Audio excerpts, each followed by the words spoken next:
Good morning, everyone. It's 7 minutes after the hour of 8 a.m. Mountain Time. It's Saturday. It's June 17th, 2023. Tom Eaglehoff, your morning mayor in the house. Shane Taubman, half man, half amazing, in Kamloops, Canada.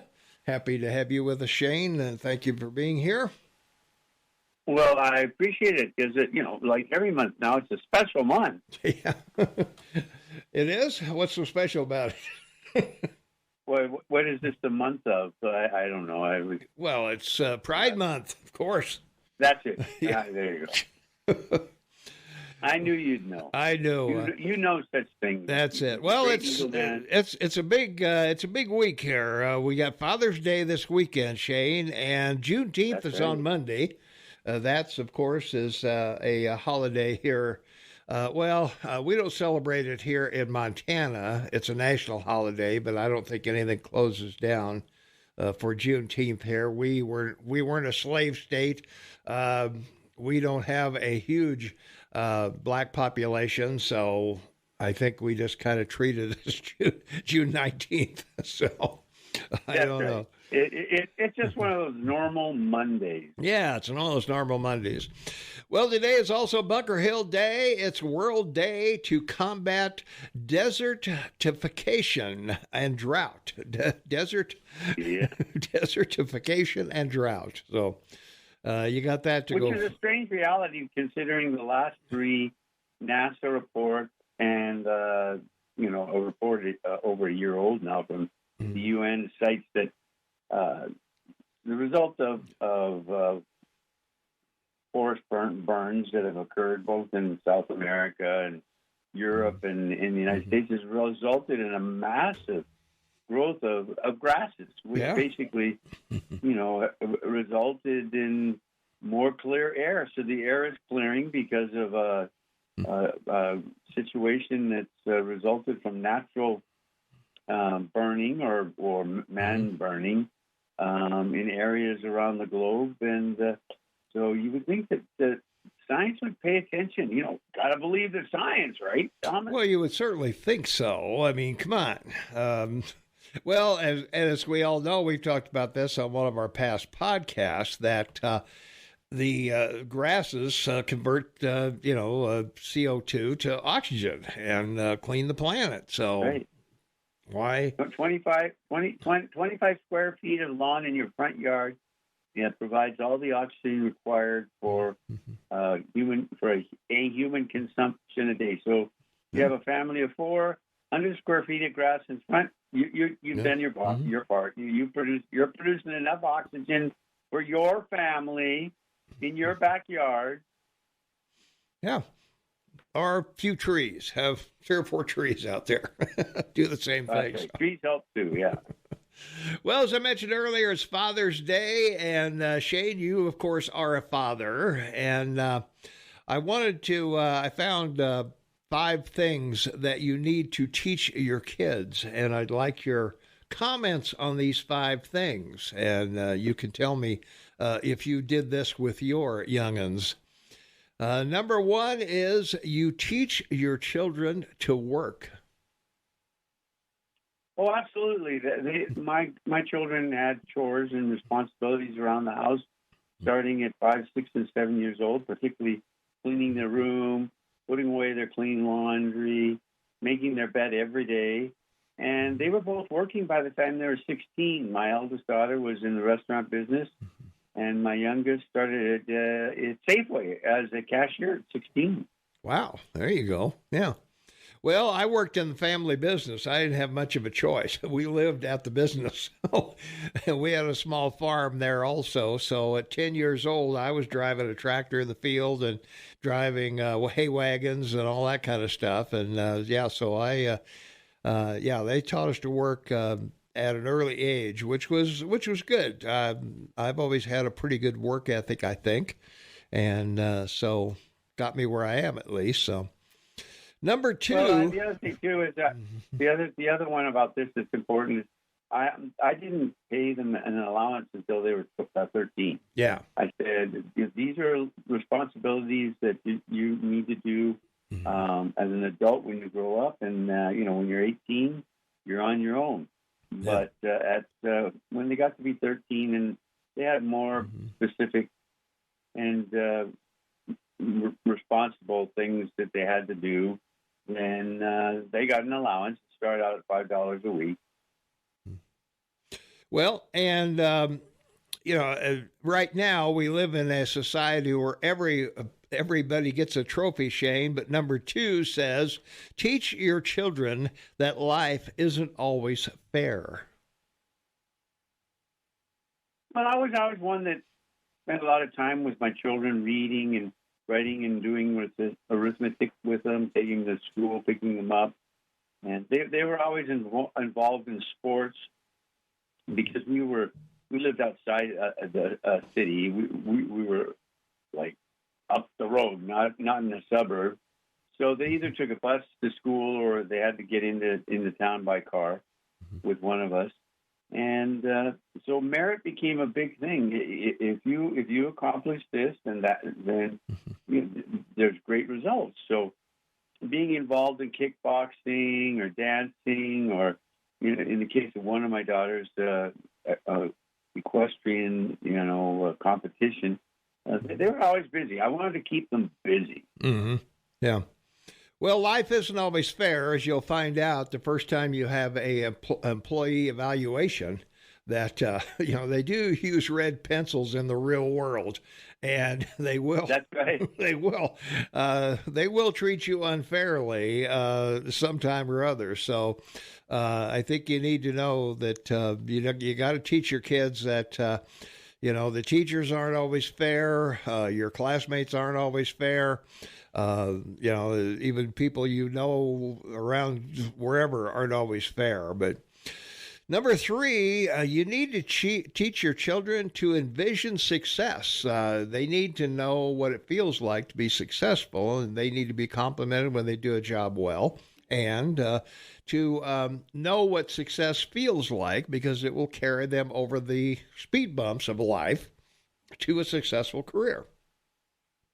Yeah, one thing that is really important in a family situation, and even this is good advice for people that employ people, is that you compliment in public and criticize in private. Mm-hmm. So if there was an issue, that had to be straightened out, I always took whichever daughter it was to their bedroom and explained to them what was done and what was wrong, and what was the difference between the right and the wrong.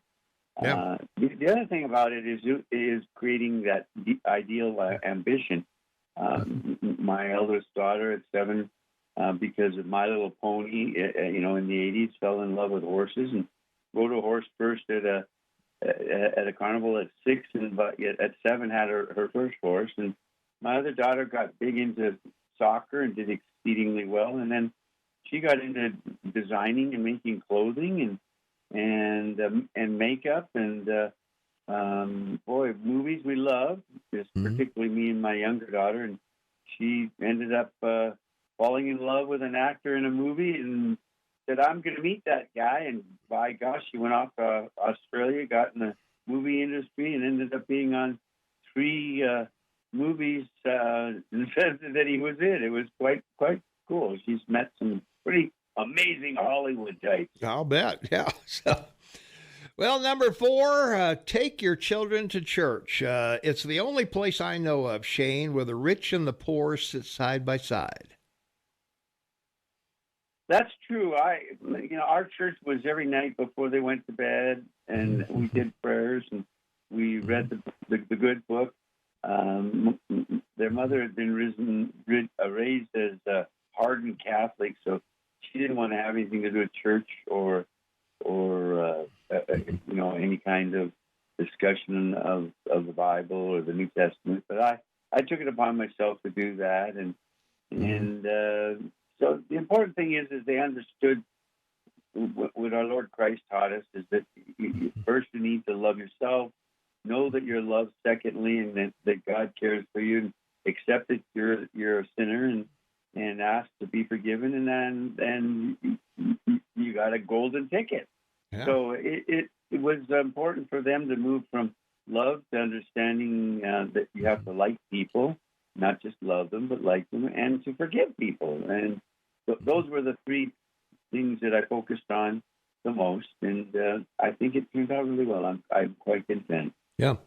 Number 5, and the last one, spend time with your kids. I think it's imperative, Shane, when the kids are very young, that they know they can come to you with any problem, and know that they're not going to get a whipping, not going to get spanked or, abused or talked down to or whatever. But when they get to be 15 and 16 and they're bullied on the internet, you need to know that. They need to be comfortable coming to you and let you know what's going on. So spending time with them, I know it's tough. You work all day, you come home, you just want to sit in front of the TV and veg, and, the kids, go play with your video games or go do this or whatever. But it's really imperative that you spend time with your kids.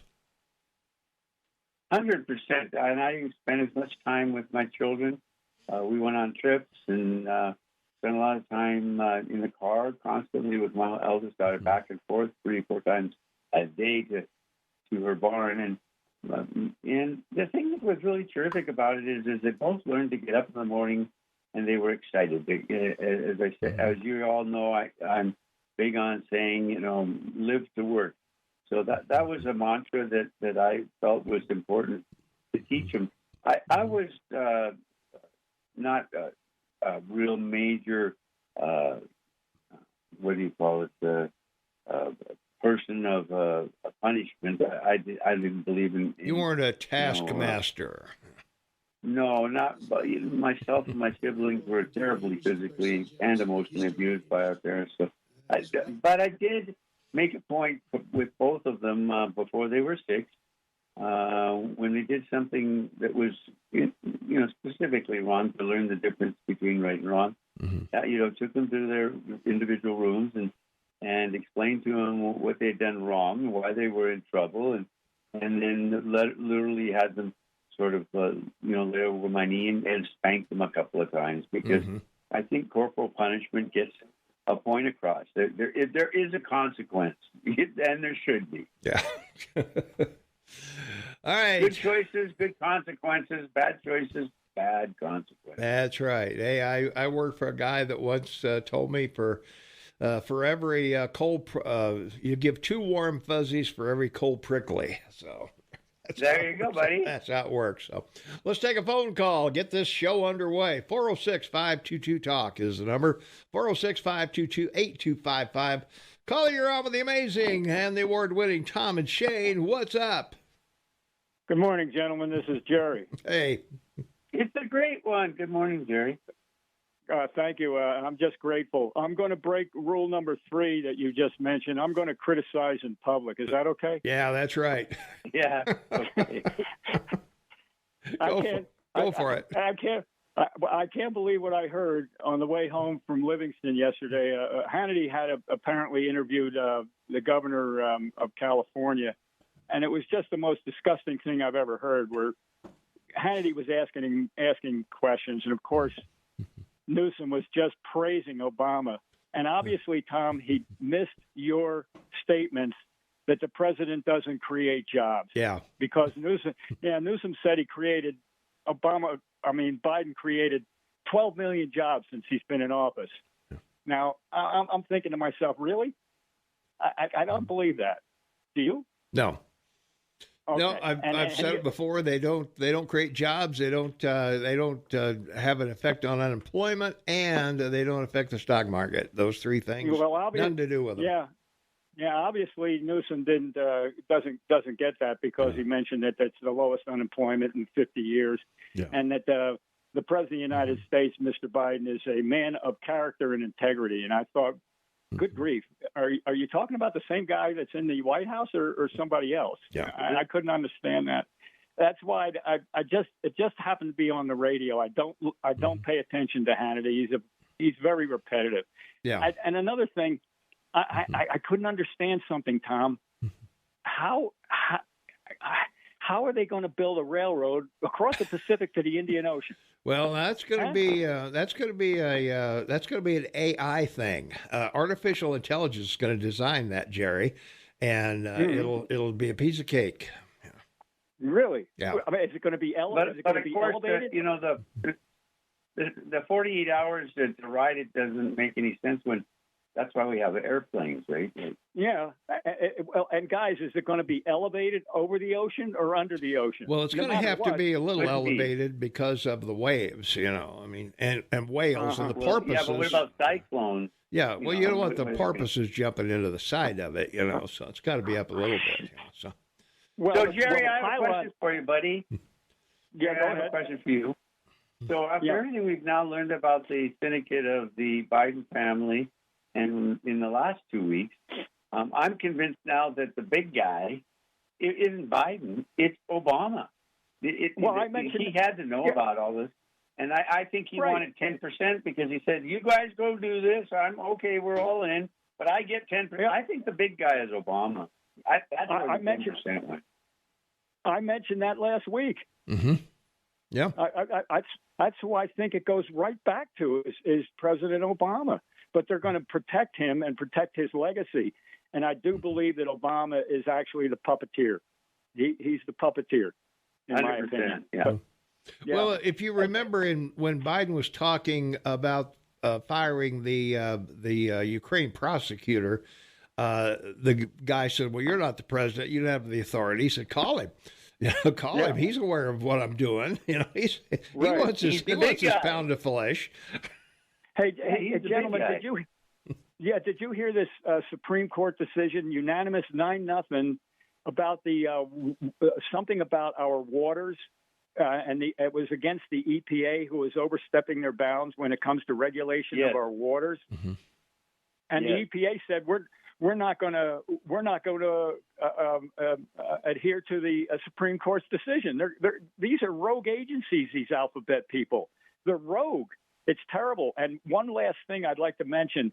I don't know if you heard this story where a outfitter up in Great Falls was raided. I guess you could use that term by the IRS. I don't know if you heard this. Mm-hmm. He was interviewed.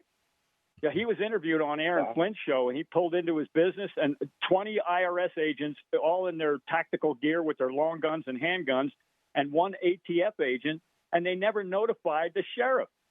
Now, I don't know if it's a courtesy that you notify the sheriff of the county, or it's actual protocol, by rule. But needless to say, the sheriff was not notified. And this guy has no idea why they showed up at his front door. But apparently he violated something, or they think he did. Yeah, they show up at your door for any reason now, armed and dangerous. So, well, they can show up at my door, Tom. All they're going to get is my little bow and arrow and my slingshot. Yeah, well, there you go. Yeah. Well, the U.S. Supreme. Well, they are chasing that 1.2 trillion underground, under radar or below radar in cash flow in your economy. That's what they're after. Yeah. Well, he also is a gun dealer. He's got an FFL, so there might be something going on. Yeah, there might be going. But why just one ATF agent and 20 IRS agents? So apparently something's up. I don't know. Yeah. So well, the U.S. Supreme Court curtailed the federal government's authority to protect its wetlands from pollution. In a decision on Thursday, the court voted only those wetlands with a continuous surface connection to larger streams, lakes, and rivers would come under federal protection. So, and the EPA said, no dice. We're going to take over all wetlands. See what I mean? These people are rogue, Tom. Oh, they are. No question. Yeah. Well, we found out during COVID, you could shut the country down. No problem. Yeah. Free trade, who needs it? Free economy, not a chance. Talk about fascism and totalitarianism. We're right in the middle of it. Good grief. Well, I mean, Trump didn't go after Hillary Clinton, and he certainly could have, but yet here's Biden going after Trump. So, yeah. Hey, Tom, is there haze over where you are? There is. Yeah, it was hazy this morning. Yeah.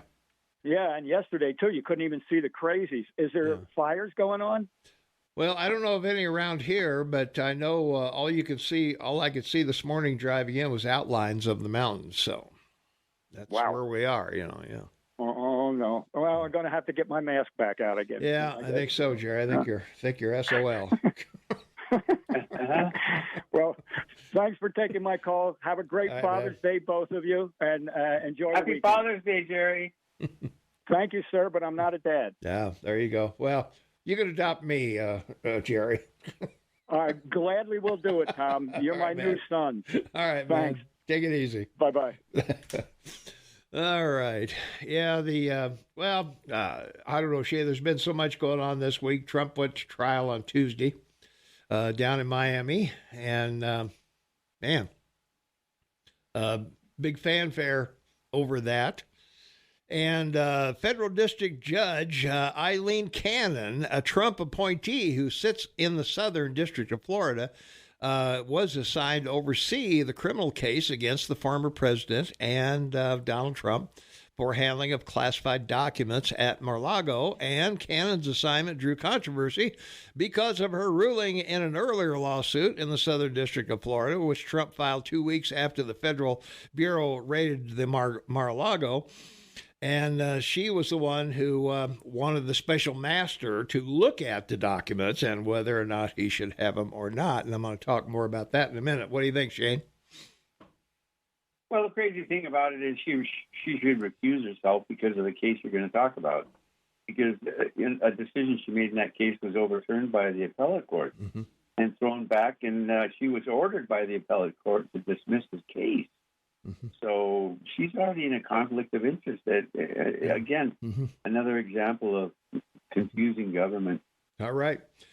That's going to wrap it up for this segment. When we come back, I've got to talk about Clinton's sock drawer.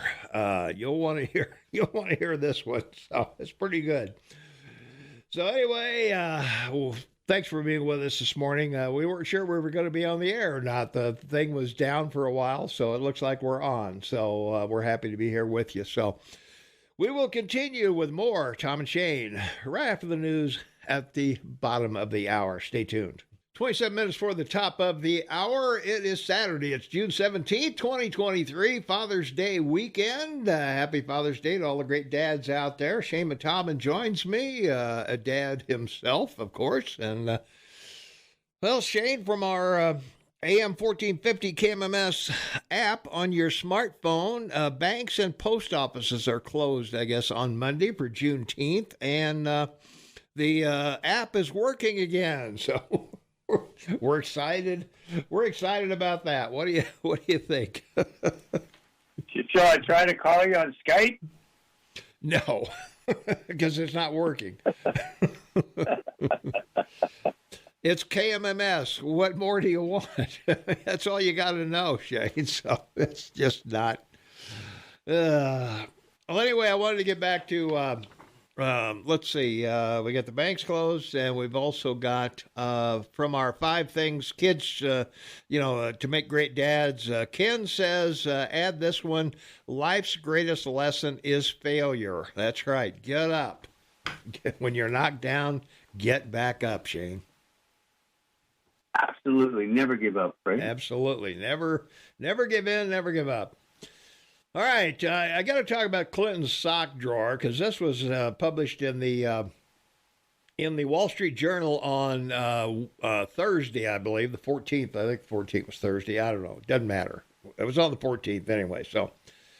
So the thing missing in the indictment against Trump, a 49-page indictment, pretty easy to read. It's pretty straightforward, I guess. But one of the things, typical legalese. Yeah, well, yeah, you gotta get past all the Latin crap and other stuff. But other than that, well, the thing that it doesn't cite, the thing that's missing that should be in there, Shane, and the reason it isn't in there is because it carries no weight at all, is the Presidential Records Act. It doesn't refer to the Presidential Records Act at all, and. Trump should have never been raided because the Presidential Record Act allows the president to decide what records to return and what records to keep at the end of the presidency, and the National Archives and Records Administration can't do anything about it. I know this because I'm the lawyer who lost the Clinton sock drawer case. So, yeah. So he goes on to talk about there were these Clinton tapes in 2009. A historian published the Clinton tapes, and these were based on recordings of Clinton between, he talked about troops in Somalia. He talked about free trade agreements. He talked about Bosnia, talked about embargo of Cuba. And many other things. And the National Archives and Records Administration was never given the recordings. And as Mr. Branch tells it, Mr. Clinton hid them in his sock drawer to keep them away from the public and took them with him when he left office. So Judicial Watch sent a Freedom of Information Act to the National Archives for the tapes. The agency responded that the tapes are Mr. Clinton's personal records and therefore not subject to the Presidential Records Act or the Freedom of Information Act. Well, they sued in court to declare the audio tapes to be presidential records, and because they weren't currently in the archive's possession, compel the government to get them. So two judges, Shane, two, not one, there's a precedent for this. Judge Amy Berman Jackson said, since the president is completely entrusted with the management of even the disposal of presidential records during his time in office, it would be difficult for this court to conclude that Congress intended that he have less authority to do what he pleases with what he considers to be his personal records. And another judge, Judge Jackson added to the Freedom of Information Act, or the Presidential Records Act, rather, contains no provision obligating or even permitting the archivist to assume control over records that the president categorized and filed separately as personal records. At the conclusion of the president's term, the archivist only assumes responsibility for the president records that are left after he leaves the White House. So, as of noon on January 2021, whatever remained in the White House was presidential records. Whatever was taken by Mr. Trump wasn't. That was the position of the Justice Department in 2010 and the ruling by Judge Jackson in 2012. So there you go. So if the... Well, the important thing is that Trump's lawyers will use both these precedences as reason for dismissal of these claims. But the other thing that I find, which is sadly important, is that there is no issue about Obama and the data that he took. A lot he did return, but a lot he kept. But it's interesting to know the government had to go to court against the Clintons for furniture and artwork that they decided they wanted to take. Well, which, of course, all belongs to the Smithsonian Institute, right? Yeah. And of course, they were ordered. They were ordered to return it, and what they had celebrated publicly in their homes, I say, were returned. But several pieces of art didn't seem to be returned, and they claimed they never took them. Yeah. Well. What can I say? But anyway, getting back to... We can't say anything. It's just precedent and procedure. That's all. Yeah. That's what's important to say. Well, getting back to this sock drawer deal, a decade later, the government should never have gone searching for potential presidential records, nor should it forcibly have taken records from Mr. Trump. The government should lose U.S. versus Trump. If the court decides otherwise, I want those Clinton tapes. So that's right. That's what the guy says. So, from our text line, 406-478-8298, read the indictment. The charge against Trump are damning, really damning. And I would agree with that. They are damning because they have these tapes of Trump discussing classified material with people who don't have classified whatever things. Well, they have to go through an example of each and every one of those conversations, and then they have to attach them specifically to a document, and then there has to be a determination if he had declassified it, because if he declassified it, he can talk to anybody who wants about him. Yeah. From our text line, 478. And oh, by the way, the big word here was what damage, what harm was done. Yeah. They have to prove harm. They got to say this created this harm or did this damage. Yeah. For that to have any viable claim of guilt. Yeah, the accusations are there, but is the smoking gun there somewhere? So we'll find out after the 2024 election when this finally goes to trial, probably. So I'm listening via the KMMS app on my phone. The broadcast stream is good. No need to complain. Doing so only detracts from your show. Well, we didn't know up until about 5 minutes before the show if we were even going to be on the air. So that's why we were kind of making a little fun. Well, we're not complaining. We're regrettably having to inform. That's a public service announcement. That's a good thing, Eagle Man. Yeah, Biden wants to spend $1 billion on a solar facility in Angola. Why Angola? Well, because the sun shines more in Angola than anywhere else in the world, I guess. So, is that right, Shane? You would know. That's right, but we've talked about this both on our podcast and on this show that this is a waste of money. Solar arrays have a life, 20 years. Yeah. And the trillions spent in the last 30 building them,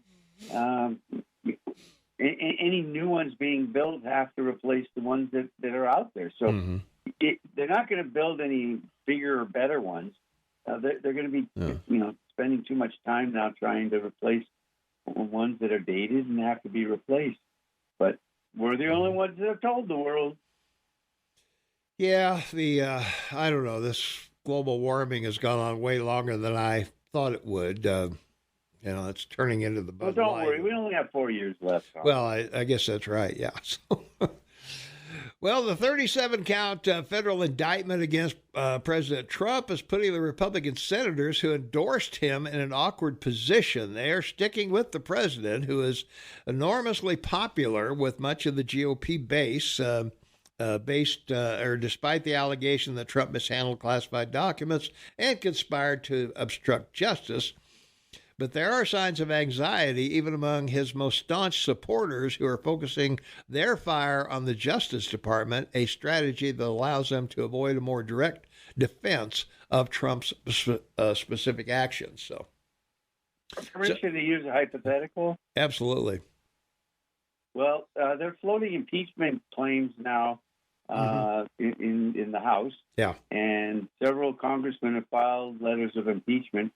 If it comes to that, and there literally is a smoking gun, as you like to say, and it'll be interesting to see how many Democrats. I mean, there would be a trial because the Republicans control the House, but it would be interesting to see how many Democrats, after a trial, on the assumption of a smoking gun, that would vote for impeachment to save their political butts.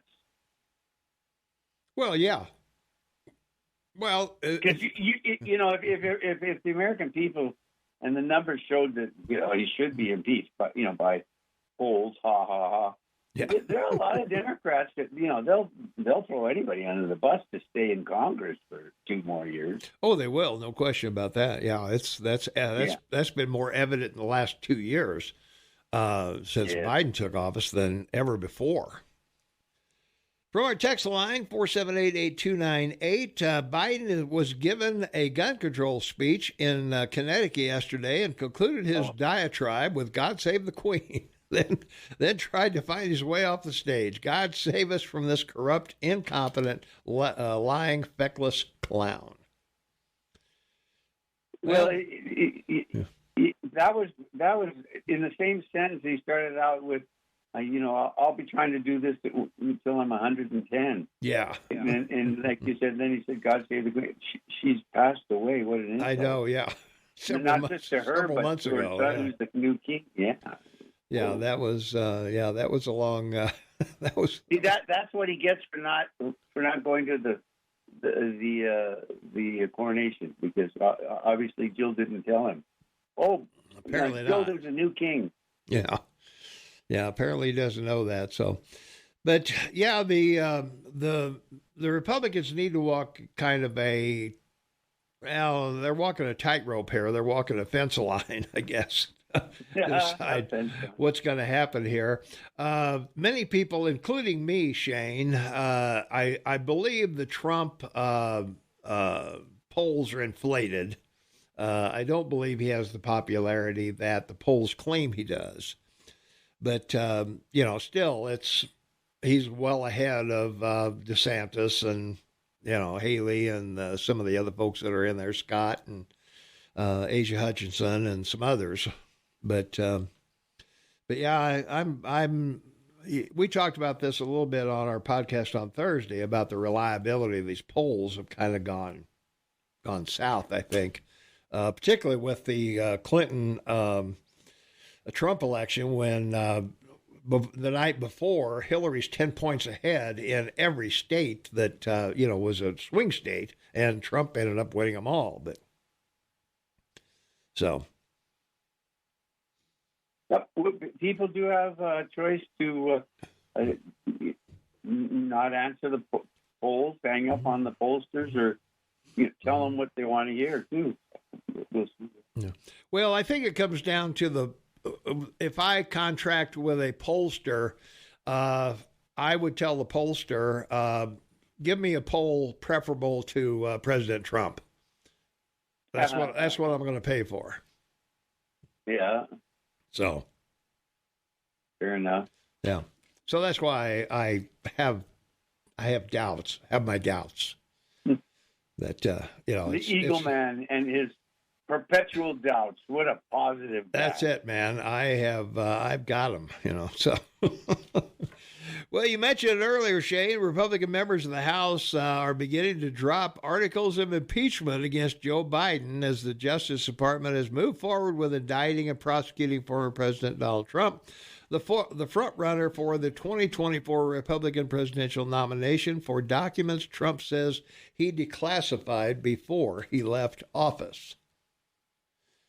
So, Republican of Tennessee, Andy Ogles, offered his articles of impeachment over an alleged bribery and pay-for-play scheme by President Biden from his tenure as vice president from 2009 to 2017, whereas Biden allegedly took $5 million to have a Ukrainian prosecutor fired and for failing to secure the southern border. So, do we know, Shane? I think when we talked about the records, the most important thing that people learned, I did too, was that you put up a banner on our during our show and stating that Biden's files, 1,850 page or 1,850 documents, go boxes. back. He has boxes of documents.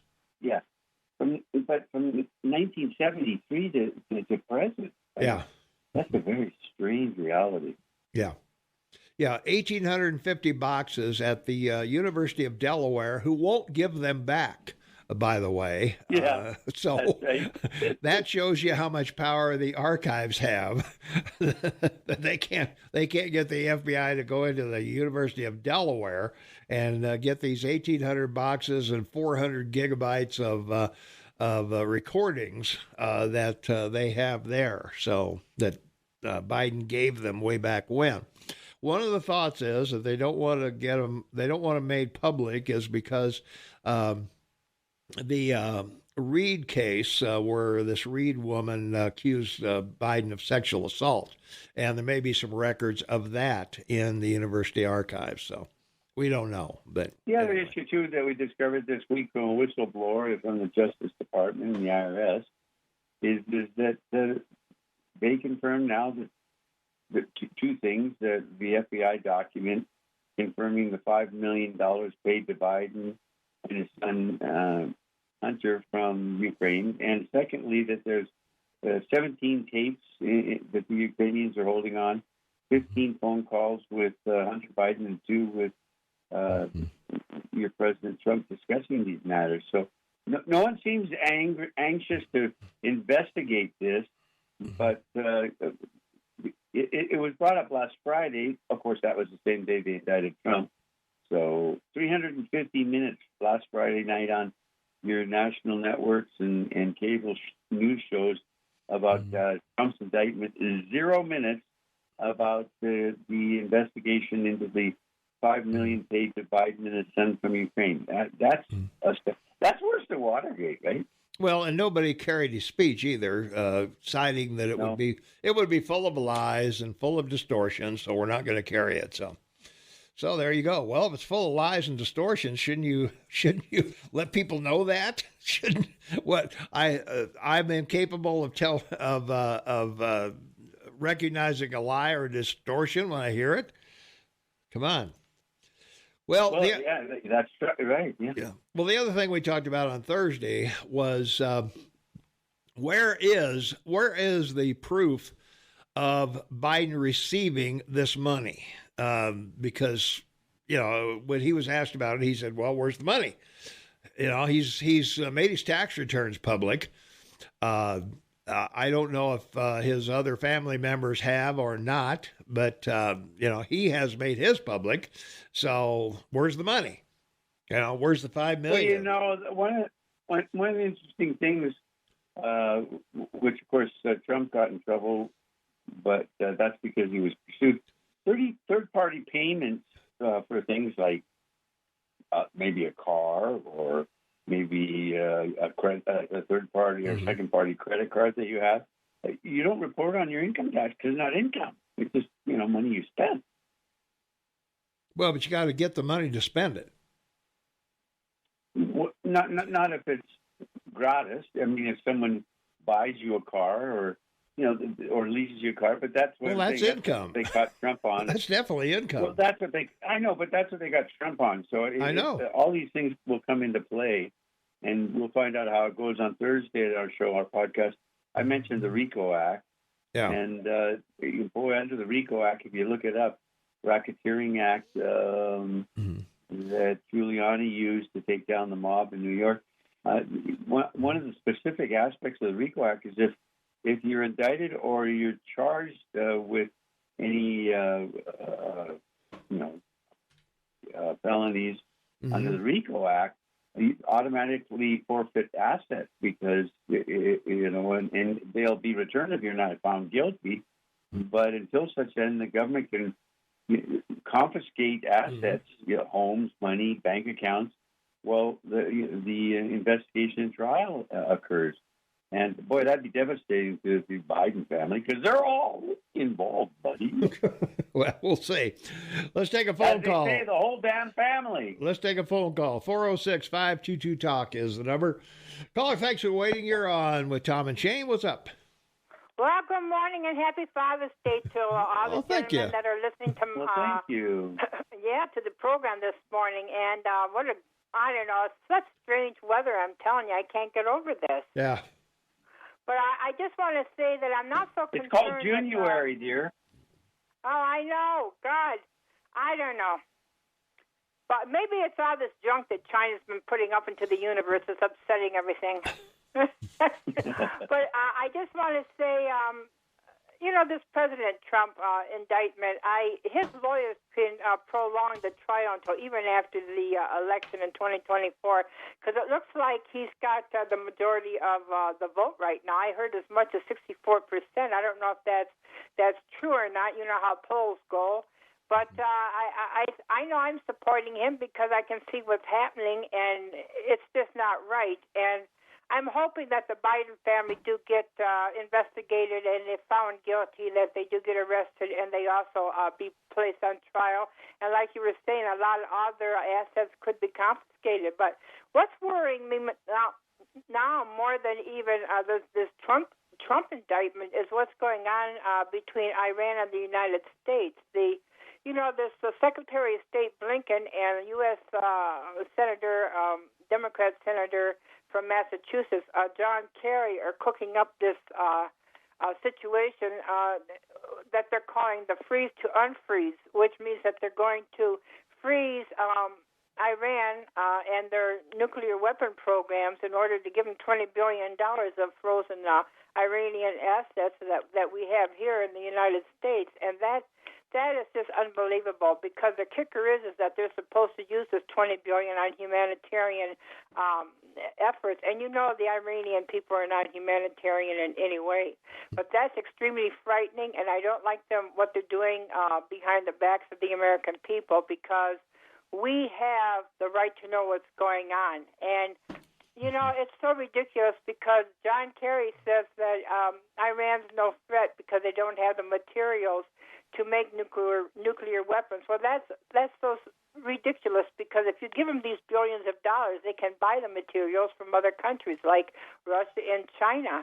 And I don't know, it's just something very, very frightening, and I think we all need to really be on top of this. So other than that, have a great weekend, all you fathers out there. And go fishing and whatever. All right. Thanks, Nancy. Appreciate it. Mm-hmm. Thanks for listening. All right. Yeah. There we go. So, well, yeah, this, Trump's got 3 or 4 more trials to go through, right, Shane? I think we're going to talk about it when we come back.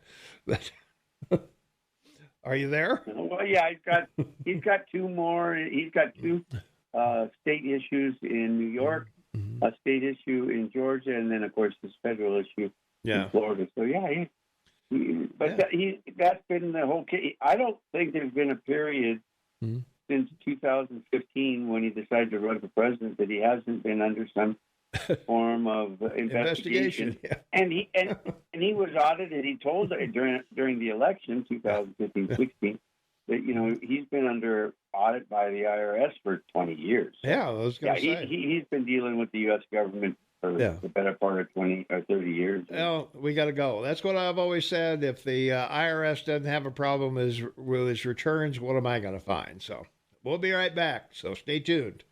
7 minutes after the hour of 9 a.m. It's Saturday, June 17, 2023. Happy Father's Day to all our Father's Day out there. It's Bunker Hill Day. It's the World Day to combat desertification and drought. I can't talk today. And it's also 190 shopping days till Christmas, Shane. So there we are. Almost there. Almost there. Well, as you know, the president had celebrated Pride Month with a group of folks on the White House lawn, and there was a couple flare-ups, Shane. One was flying the Pride flag where the American flag should have been, and also one of the Pride participants, showing a little more of themselves than was necessary. So yeah, that was on the Truman balcony. It's at the back of the White House, facing south, drop down. Where you can see the beautiful waters of the reflecting pool and the Washington Monument. And there is guidelines for usage of flags, but to distinguish it between 2 American flags is wrong. You're not to fly another flag to the right of the American flag. Yes. And so it's one of these examples, in-your-face examples of the administration's attitude towards American traditions and the American people. But they're gaming for what we've talked about on our podcast. These transgender, while small, 0.06 of your population, about 1.6, 1.7 million strong as far as voters, right? And that's what they're after. Yeah.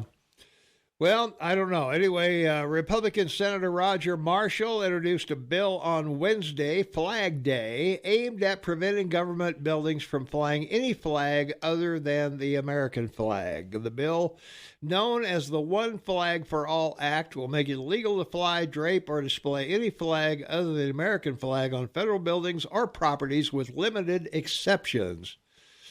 So I would like to see that happen. Interesting fact for people to know. The flagpole on top of the Capitol building, 12 hours a day, Marines raise and hold a flag for 5 minutes and bring it down, fold it up, and put it in a wooden case. You've seen these given at funerals and state events to people. and that's a prize for any senator who's entitled to gift them to constituents of the state, and it's a great thing, your flag, because there was a time that if you were in another country, all you had to do was look for an American flag, and you knew you were safe. Yeah. Well, I don't think Joe realized what was going on at his thing. The woman, man, whatever it was, did apologize and said they were out of line for showing more of their body than was necessary. But still, it was done. It was done with kids there, and this person is pretty much a complete idiot. Well, I wouldn't invite this person to a party, that's for sure. Well, yeah. Well, they're banned for life from the White House, from what I understand. So apparently, they identify as. So you're saying this person identifies as a they? Well, just kidding, Thomas. Yeah. Well, apparently, you must have had the surgery because it was showing the top portion of their body. So I don't know. I'm not sure the definitions, and I don't think I want to go into them here. Honestly, people riding around with kids in the car, I don't think I want to go there. So it's a sad example of deranged thinking that some people have to try and try and pursue a political and a personal idea. That's sort of sad. Yeah. Let's see if we've got a caller on the line. Caller, you are on with Tom and Shane. What's up? Well, good morning. I am in California, and I can't get you on my KMMS program here. So can you look at that? I'm sorry, I didn't mean to interrupt. No, not at all. Your show, and so can you please find out why I can't get you guys? I'm in California, in Antioch, California, right outside of San Francisco area. Mm-hmm. I hope to get to hear you guys some more today. Some. I haven't heard you at all. Okay. Could you please look into that? Thank you. Hang on. Well, if you, I know what's the problem. We are down. Internet is down company wide, and they are working on it.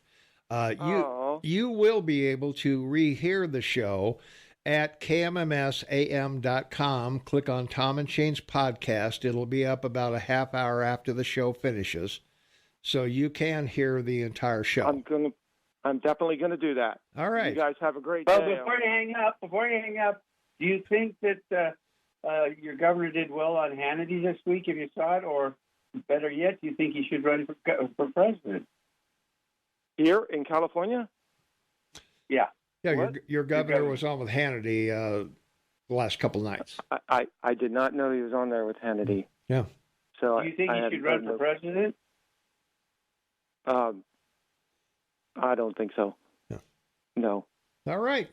Well, thanks so much for listening. And I don't hope not, at least. All right. Thank you. Yeah, catch us on KMMSAM.com. Thanks. All right. Thanks so much. Appreciate it. All right.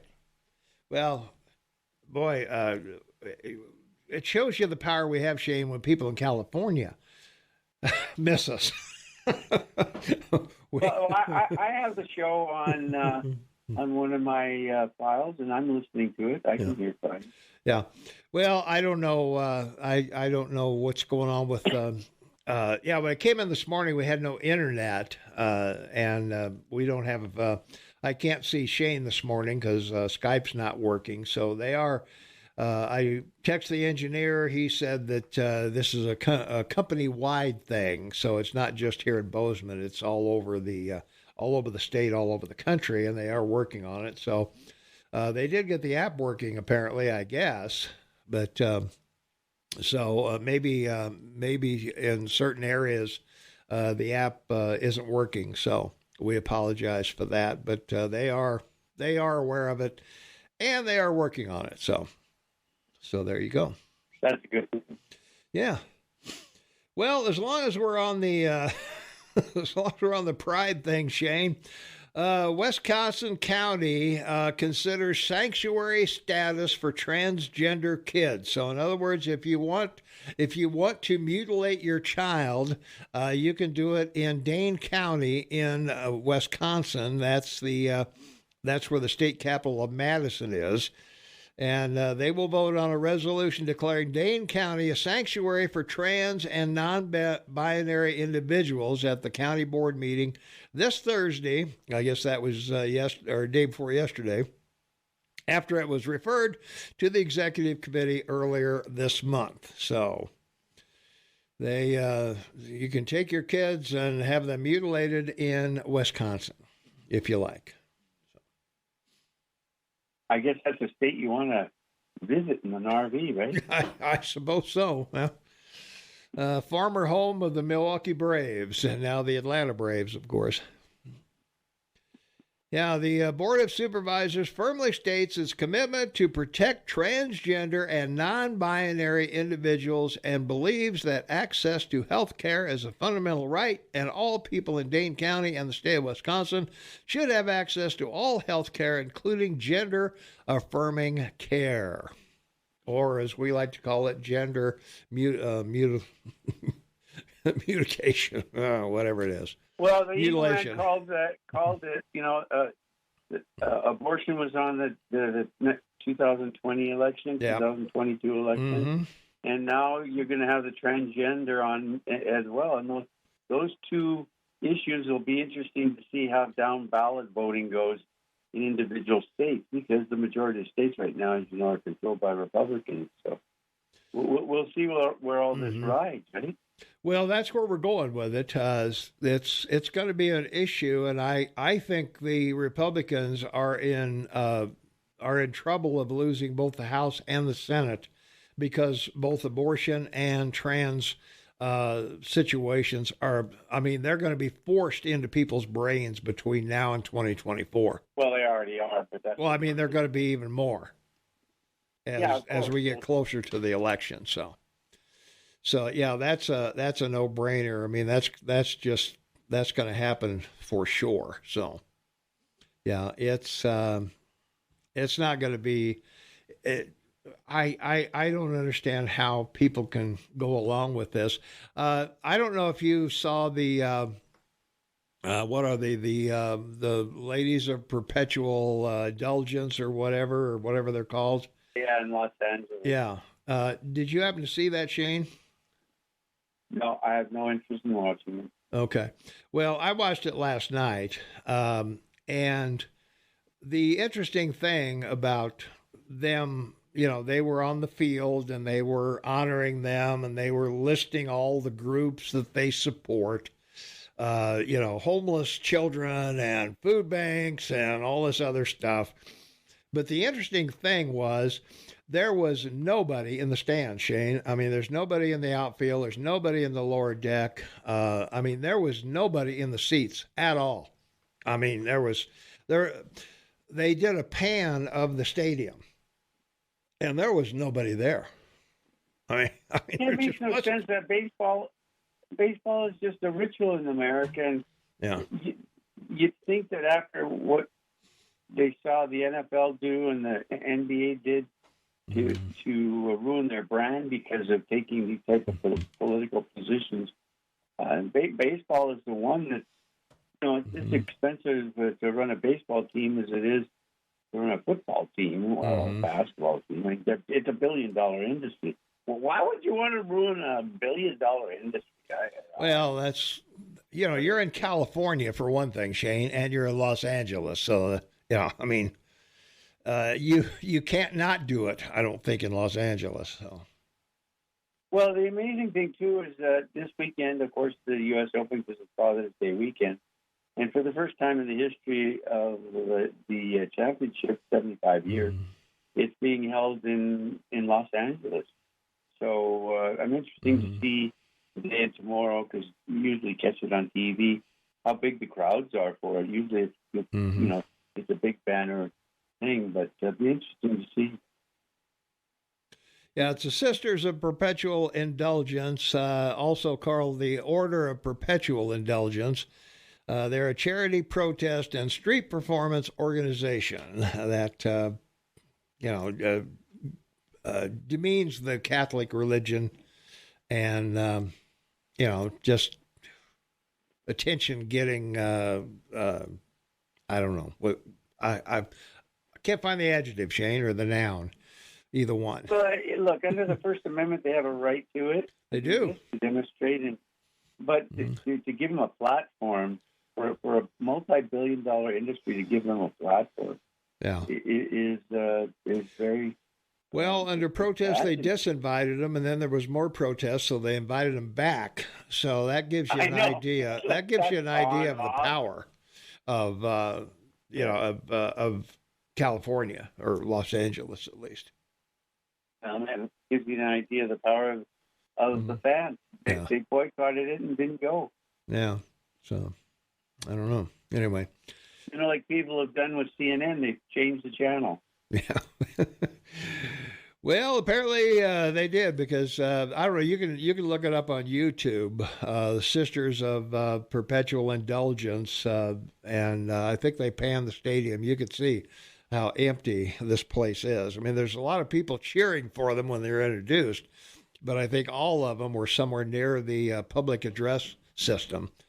But outside the stadium, there were thousands of protesters, Christian protesters. So, all right, from our text line, 406-478-8298. While solar panels last 20 years, the power inverters only last 5 years, according to testing at the University of Arizona, Shane. So there you are. So you get 5 years out of your thing. Chris Christie was awesome. Called out Trump's lies. I've always liked Christie. He'd be okay with me if he decided to jump in there. Trump can't even get a lawyer. It's that bad. You can thank Trump for tearing up the Iran deal. They are now making nukes. Well, where's the other 5 countries that were in that same agreement who are still in it? What are they doing? Well, and that's an unfair and wrong comment that he can't find lawyers. That's not. Look, this case is a difficult one because it involves government documents. So you have to find lawyers that, first of all, know the law. Yeah. And then, second of all, the lawyers have to have clearance or be cleared by both the security services in your country and the Department of Justice. So it's unfounded. Of course, he has a team of lawyers that are representing him, but everybody's got to be cleared because they've got to review all these documents before there can be a trial. So that's why it won't be until after the election. Well, yeah, it's going to be a while. Yeah, you got to find somebody who is the who knows this stuff. Because otherwise you don't have a fair defense. That's right. And the government has to authorize them to have the right to review and read these documents. Yeah. All right, from our text line, 406-478-8298, how do you know the IRS doesn't have a problem with Trump taxes? Do they make that public? Well, Willie Nelson, Wesley Snipes, Hunter Biden. Yeah, they make it public. And Trump's, too. They did.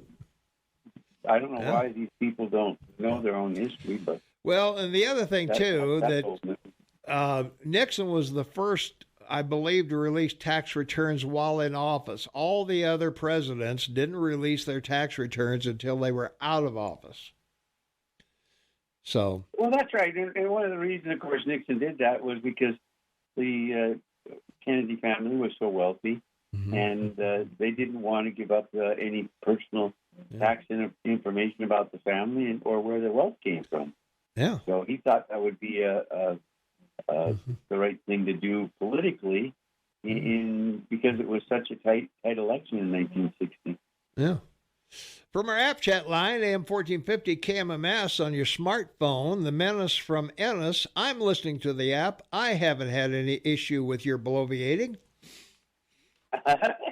So. Thank you.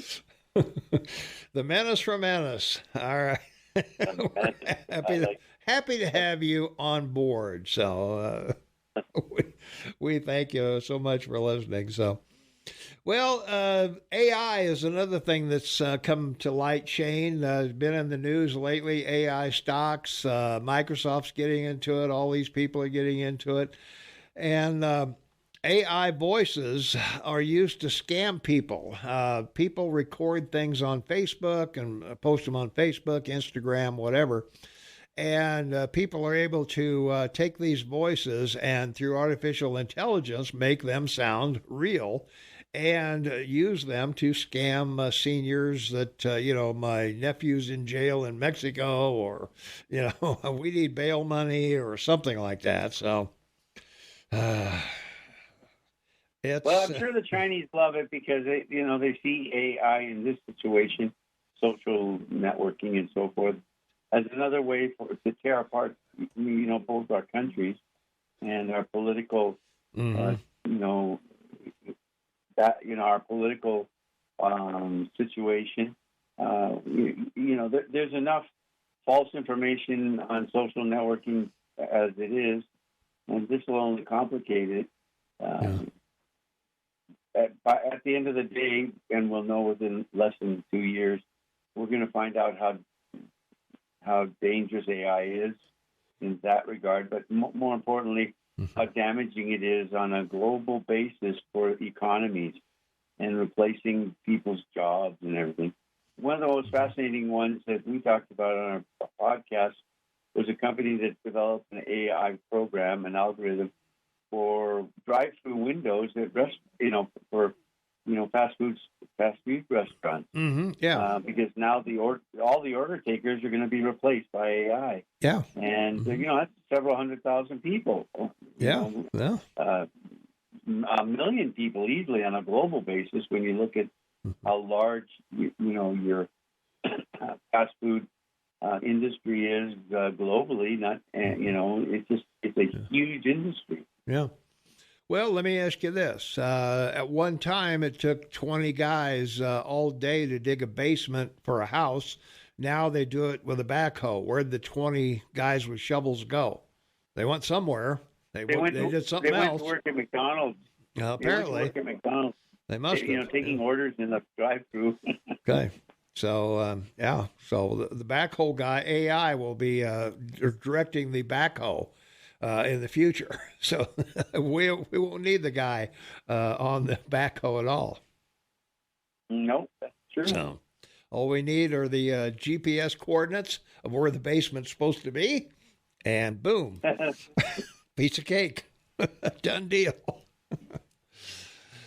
Well, in other news, the Supreme Court set to rule any day on a case that could prevent universities from considering race as a factor in their admissions process. This is against Harvard University and the University of North Carolina at Chapel Hill, Shane. And we'll talk about that, I guess, when we come back. So, all right, more to do on that. Let's see some other things we got to talk about while we're here. Montana tax rebates are going to start going out in July. We'll tell you how to get your rebate. And Montana Republicans won't litigate new redistricting plan. We want to talk about that. And almost half of the states will recognize Juneteenth as an official public holiday. So half will, half won't. So we'll be back to talk about all of that when we return. So stay tuned. A lot more Tom and Shane to come. 27 minutes for the top of the hour. It is Saturday. It's June 17th. It's 2023. It's Father's Day weekend. Happy Father's Day to all the great dads out there. And thanks for all the work you do in raising the rugrats of today. So we're happy to have you guys along with us. We're talking about the Supreme Court. They have a issue with admission processes at Harvard and the University of North Carolina, Chapel Hill. They This is brought by the conservative group Students for Fair Admissions, which has argued the school's admission process have discriminated against white and Asian American applicants. So, in other words, if a white person is qualified to go to Harvard or Carolina, they may be denied in favor of someone of color or Asian persuasion, or not. So that's the rift, Shane. Well, this has gone on for years. The predicate has always been that it's not first come, first serve, or merit always wins. They have a $27 billion endowment at Harvard, so clearly anyone that's providing money for the endowment probably has a bigger say, as to someone coming to Harvard like a family member than somebody else. And the interesting aspect of what's the Title 32 for women? What, Title 9, you mean? Title 9 in for sports, women. Yeah. In sports, you would have thought that your Democratic Party, sometime in the last 50 years, would have done something to alleviate the situation in higher education. But no way, we're not going to do that. Well, they did. They did affirmative action. That's what this is. Yeah, but apparently didn't quite work for people wanting to get into your the big seven, so to speak. Right? Yeah, Harvard and Yale and so forth. Yeah. Well, the admission process looks different at every college, with some taking race and ethnicity into consideration while others do not. Schools are already limited on using race-based admissions after previous Supreme Court cases that its consideration had to be specifically tailored to each individual, and there would be no quotas to have students of certain backgrounds. So you can't say I have to have X number of blacks or Asians or Eskimos or Swahilis or whatever, So. Well, the old saying, liar, liar, diploma on fire. That's it. If the Supreme Court rules against Harvard and UNC, any school that uses race or ethnicity as a boost on a person's application will immediately have to stop that practice. Many will be looking at race-neutral ways to support diversity in their admissions, and that's going to open the doors to white-only universities, Shane. Yeah. But also class action suits against these universities with these massive endowment funds. And it's going to be interesting to see how much of a hit they take. I would, yeah. Well, of course, the opponents, as I just said, states that have banned affirmative action in college admission have seen drops in minority enrollment. Depending on how the court rules, the opponents believe it could also limit minorities in their applications by having to hide who they are and what types of obstacles they have faced in life due to their background. So that's where you find it. So we're talking about educational racism. Exactly. That's pretty much where we're going. So. That's where it is. Well, Happy New Year. Guess what? You're going to get money coming in July. Montana Republican-controlled legislature directed hundreds of millions of dollars from the state's budget surplus, $899 million, almost $1 billion, Shane, toward income and property tax rebates during its 2023 session, and lawmakers passed 2 buckets of rebates, one on income taxes and the other on property taxes. So if you're a full-time Montana resident who paid your state taxes on 2020 and 2021 on time, you should receive a rebate of up to $1,250 for your 2021 taxes. If you meet those requirements but paid less than $1,250 in taxes, you should get your entire payment refunded, whatever was less than $1,250. So, and if you're a married, if you're a married couple, you get $2,500 back. Go ahead.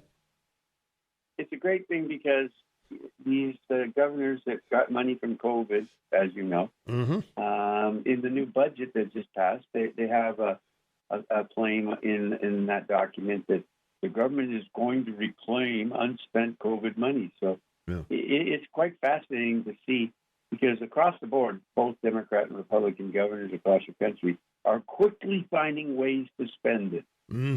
That's for sure. So, but only Republican governors are giving it back to the people. In the case in your state, because of property taxes, but other governors are using other ways to give it back. DeSantis did the same thing with property taxes in Florida. But the contrast is all the woke, blue states are spending it on social needs. That's true. Social programs. Well, the law specifies that taxpayers who didn't file taxes for full or part year residents in 2020, or who paid their 2021 or 2020 taxes late, if you were late, you ain't eligible for a rebate. So homeowners are eligible for up to $675 a year on their 2022 and 2023 property taxes on their principal residence, defined as a place where you've lived for at least 7 months of the year. If you paid less than $675 in property taxes in either year, you'll be eligible for a refund of whatever the payment was. So that's a good thing. Again, yeah. That one you have to apply for. You got to apply for it, and I'll put the link where to apply in our on our replays. And if anybody wants to email me, just put rebate in the email, Tom at KMMSAM.com. Don't forget the AM, Tom at KMMSAM.com. And I will be happy to send you the link to all the info on how to get your rebate.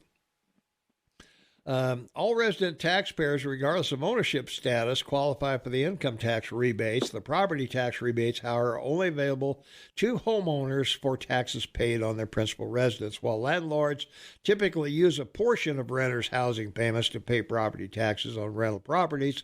The legislature didn't make property tax rebates available for homes that aren't owner-occupied. So there you go. There you are. So money back from your government. Wow. Is Montana a great place or what? And also, speaking of that, the Montana Republican Party will not mount a legal challenge to the redistricting plan adopted by the state's Redistricting and Apportionment Commission earlier this year. And there are about 100 districts in Montana, and 60 of those are going to be mostly Republican. 40 will be mostly Democrats, but it could change the veto-proof Republican majority that we have now, Shane. That the average election year, so Republicans could lose some seats. Well, it's a pretty blue state. I don't see you losing control of the governor's seat or other major, positions in the administration side of your state. So, a supermajority doesn't necessarily they're not going to override a Republican governor's veto. I don't think, anyway. So, well, they did override a couple of Gianforte's vetoes, I believe, but. Well, they have, but yeah. I'm just saying generally speaking. Yeah, generally speaking. Yeah, Republicans hold 2/3 majority in the House and the Senate here, so the new maps could, in theory, cost a handful of seats in upcoming elections, though they likely would allow the GOP to maintain a sizable majority. So it just depends on a lot of it is going to depend, again, Shane, on what Montana decides to do about abortion. I don't think we're going to change much. Our abortion laws have been pretty lenient, I think, but I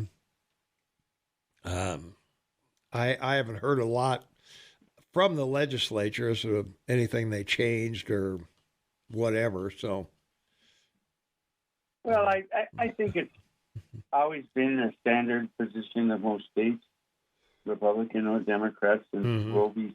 versus Wade was first enacted about incest and rape and the danger to the mother, that abortion should be considered and allowed. So I don't think most people, even of faith, have a difficulty with those choices.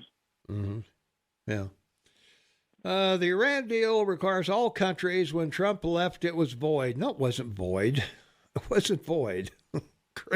Great stable genius. No leverage. It wasn't void. The other countries are still in force.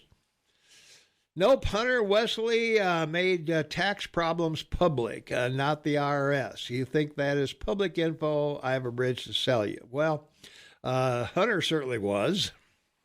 I know that because his attorney paid it. So whether and if Trump had a deal, you're going to tell me the New York Times and Washington Post wouldn't know that? Or have heard about it. Yeah.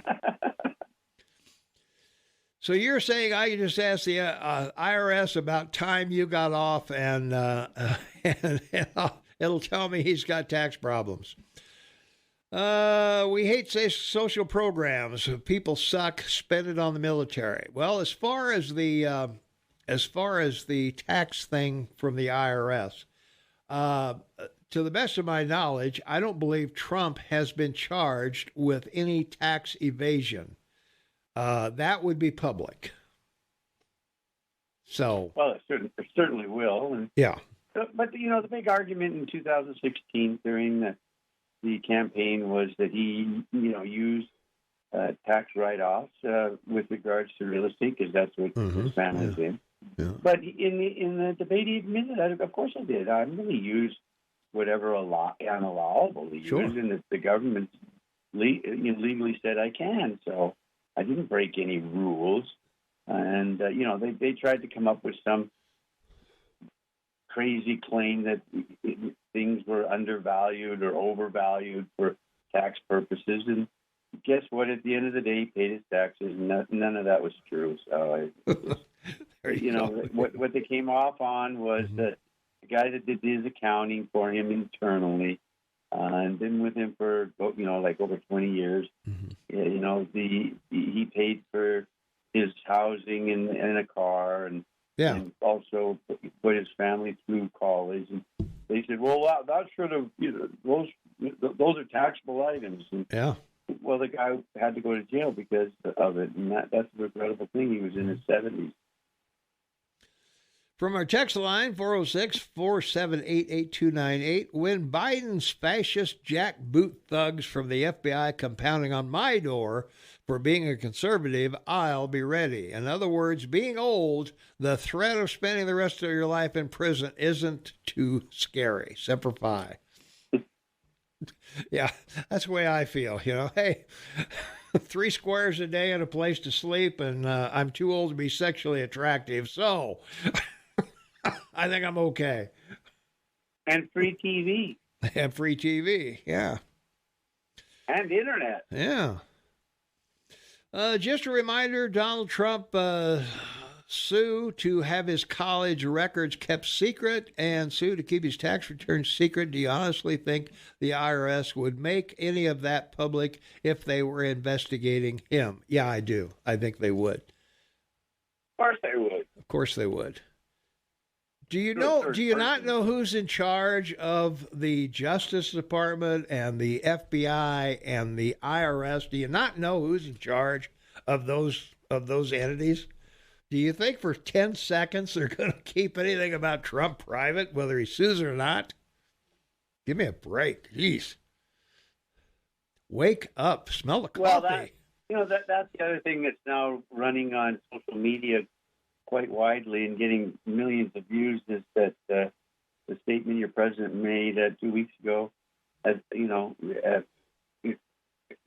one of his stops or one of his speeches, where he said that he's going to do everything he can to prevent Trump from being elected, including anything that he can legally do to prevent him from running as president. So There you go. In his own words, once again, like Ukraine, there's a video. Enjoy it. So true. Yeah. Well, I don't know. Somebody the other day was talking about, every time Trump went to play golf here, it's $300,000 to put the, put the IRS people up in one of his hotels and whatever. And I was thinking to myself, how much taxes does a resort like that generate? The employees and everything there. How much property taxes? How much state and local taxes? Federal taxes? Does that resort pay?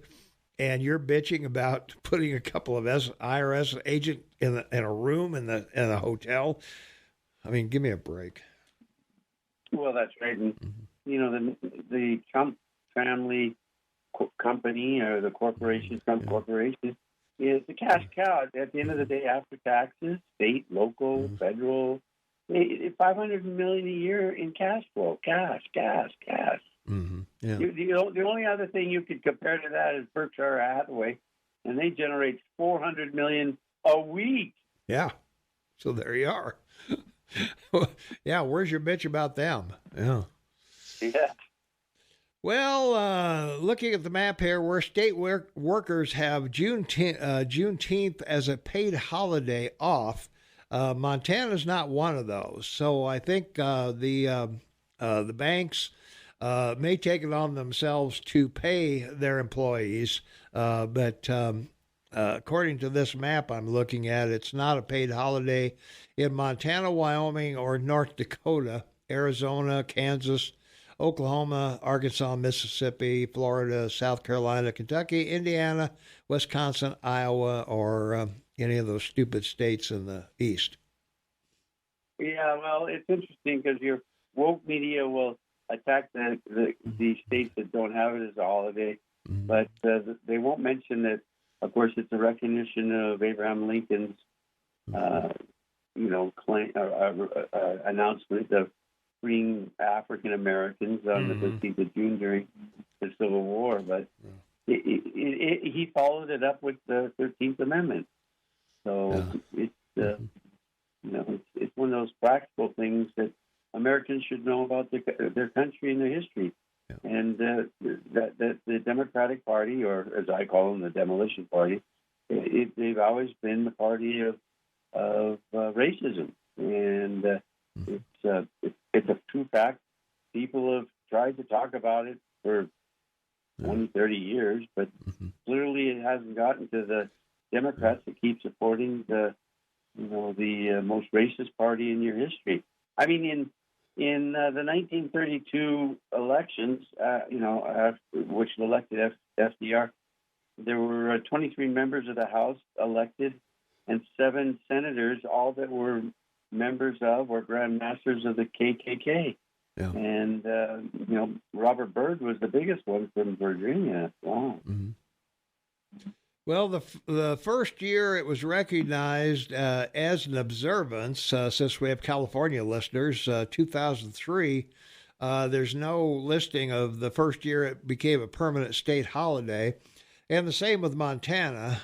We recognized it in 2017, and there's no first year listed as a permanent state holiday. So that's...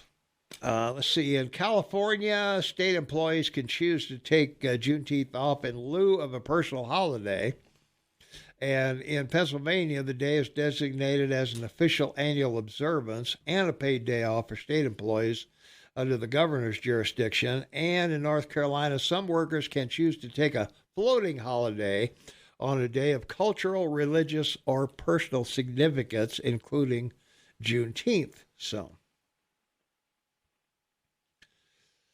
And the exception is Texas, where the holiday originated and where it also known as Emancipation Day. Juneteenth has been celebrated locally in Texas since the 1860s and became an official state holiday there in 1980. So for all you Texans down there, a little history for you. There you go. Yeah. Well, let's see. Let's talk about Ukraine for a little while, Shane. Ukraine's making steady progress in the counteroffensive it launched last month and has reclaimed several towns in the southeast. But its troops are taking heavy losses as they try to plow through entrenched Russian lines. Even with the losses, the incremental process of defying exceptions, given that Russia has had months to fortify its defense across the 600-mile front. Well, a war that goes on for 14 years ends up being trench warfare, which this is. Any video you see, particularly on the BBC or other news casts of other countries about it, it's all trench warfare. It's back to World War One. So it's one of these things that we learned about in World War One, right? He who has the last man standing is the winner. Yeah, that's how it works. That's what it's going to come down to. Yeah. Well, President Zelensky said that the ongoing operation is difficult but generally positive, while also underscoring the immense stakes of the campaign. For Russia to lose this campaign to Ukraine, I would say actually means losing the war, Zelensky said. So, well, worse than that, he said Ukraine lost to force U.S. to choose between collapse of NATO or world war. I mean, these are two demagogues, two dictators, Zelensky and Putin fighting. Number one, let's acknowledge that. Yeah. It's been going on for 14 years. Let's acknowledge that. And it's only being backed by the Western powers, including your country, to weaken the Russian military. So this isn't out. I can't believe he said this, but he decided to tell the truth. His whole goal here is to get the world to fight Russia with him. And let's pray to God that doesn't happen, Thomas, especially with Father's Day tomorrow. We don't need any more fathers dying in Europe. No, we don't. Well, Putin offered a contrasting view. He said the adversary was not successful in any sectors, Putin said. He also claimed at least 25% of the combat vehicles provided to Ukraine for the offensive were destroyed, including 160 battle tanks, more than 300 combat vehicles, while Russia suffered the loss of only 54 tanks. And the other thing that has come up with this, Shane, we're sending so much stuff to Ukraine. If Taiwan should raise its ugly head, and we'll talk about that when we come back after the break here at the top of the hour, we may have a hard time finding gunpowder shells and whatever if we have to go defend Taiwan from China. So we'll talk about that when we return.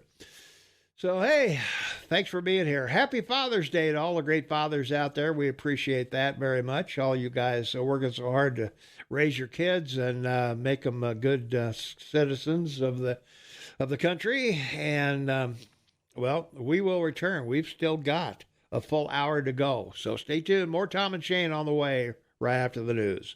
7 minutes after the hour of 10 a.m. Mountain Time. It's Saturday. It's June 17th, 2023. Happy Father's Day to all the fathers out there.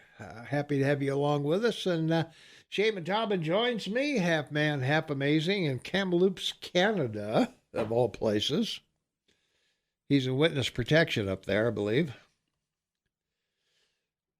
And I guess he isn't with us, so he may be in the other room or something, so... we'll persevere on. 406-478-8298 is our text line. You can text us anytime, anywhere. Bill Barr said if half of what's in the indictment is true, Trump is a toast. So I suggest you read the indictment. It's very easy to read. It will change your view on Trump. I know you've read it, Shane, and I have too. So, yeah, it's not a... Not much. Well, there is one thing I read in it, Shane. In July 2021, Trump National Golf Club in Bedminster, New Jersey, during an audio recorded meeting with a writer, a publisher, and two members of staff, none of whom possessed a security clearance, Trump showed and described a plan of attack that Trump said was prepared for him by the Department of Defense and a senior military official. Trump said that the plan was highly confidential and secret. Trump also said, as president, I could have declassified it, and now I can't, but this is still a secret. So that's one of the things in the indictment that, that's not going to put him in jail for years. But well, and you get back to the indictment itself and the federal charge. They have to prove the harm. Yeah, there has it's all old information. Yeah, there has to be intent or harm done to someone by someone. And of course, this doesn't have anything to do with the Presidential Records Act because there's no mention of it in the indictment. And it's pretty easy to read. It's only 49 pages, so you could read it in a couple of weeks. I think if people that look at it objectively, you realize that what he's been under since 2015 is basically an indictment after indictment by your federal government to destroy him. And, the busload of lawyers he's had over the years, they've told him you can't do this, you shouldn't do that, or that would be wrong, or this isn't something that's legal. And so they're going to have a pretty good issue in court with this because I don't know how the government gets around the fact that there's no harm here, and these documents, most of them are irrelevant. They're all outdated, basically. Yeah. Well, another thing in the indictment, it says on January 17, nearly 1 year after Trump left office and after months of demands by the National Archives and Records Administration for Trump to provide all missing presidential records, Trump provided only 15 boxes, which contained 197 documents with classification markings. As we discovered earlier in the Clinton sock drawer incident, two judges said that the archives have no right to any documents that the president decides are personal documents. So I think they're going to throw those two things up when Trump goes to court.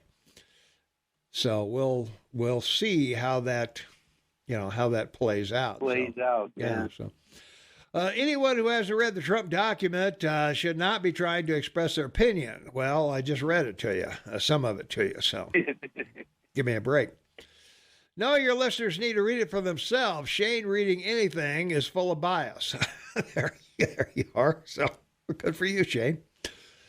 When someone tells, I only express a bias when I see or hear one. Yeah. When someone tells you don't read something, that's when you need to read the entitlement. The indictment. Autocorrect, probably. Bill Barr said if half of what is in the indictment is that Trump is toast. I suggest you read the indictment. It's very easy to read. It will change your view on Trump. Trump admitted he had documents that he did not declassify. He also lied to his attorney as well as the government. It's obstruction charges. That's what he's facing. If Trump just returned the documents, he wouldn't have this problem. Well, the problem is he didn't have to return them. That's the problem. So.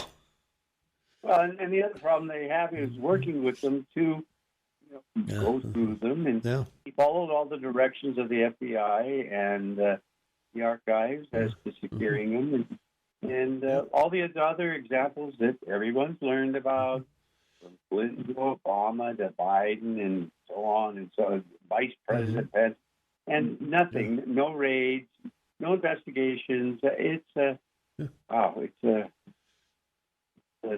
The Department of Justice is sort of self-indicting itself. Yeah.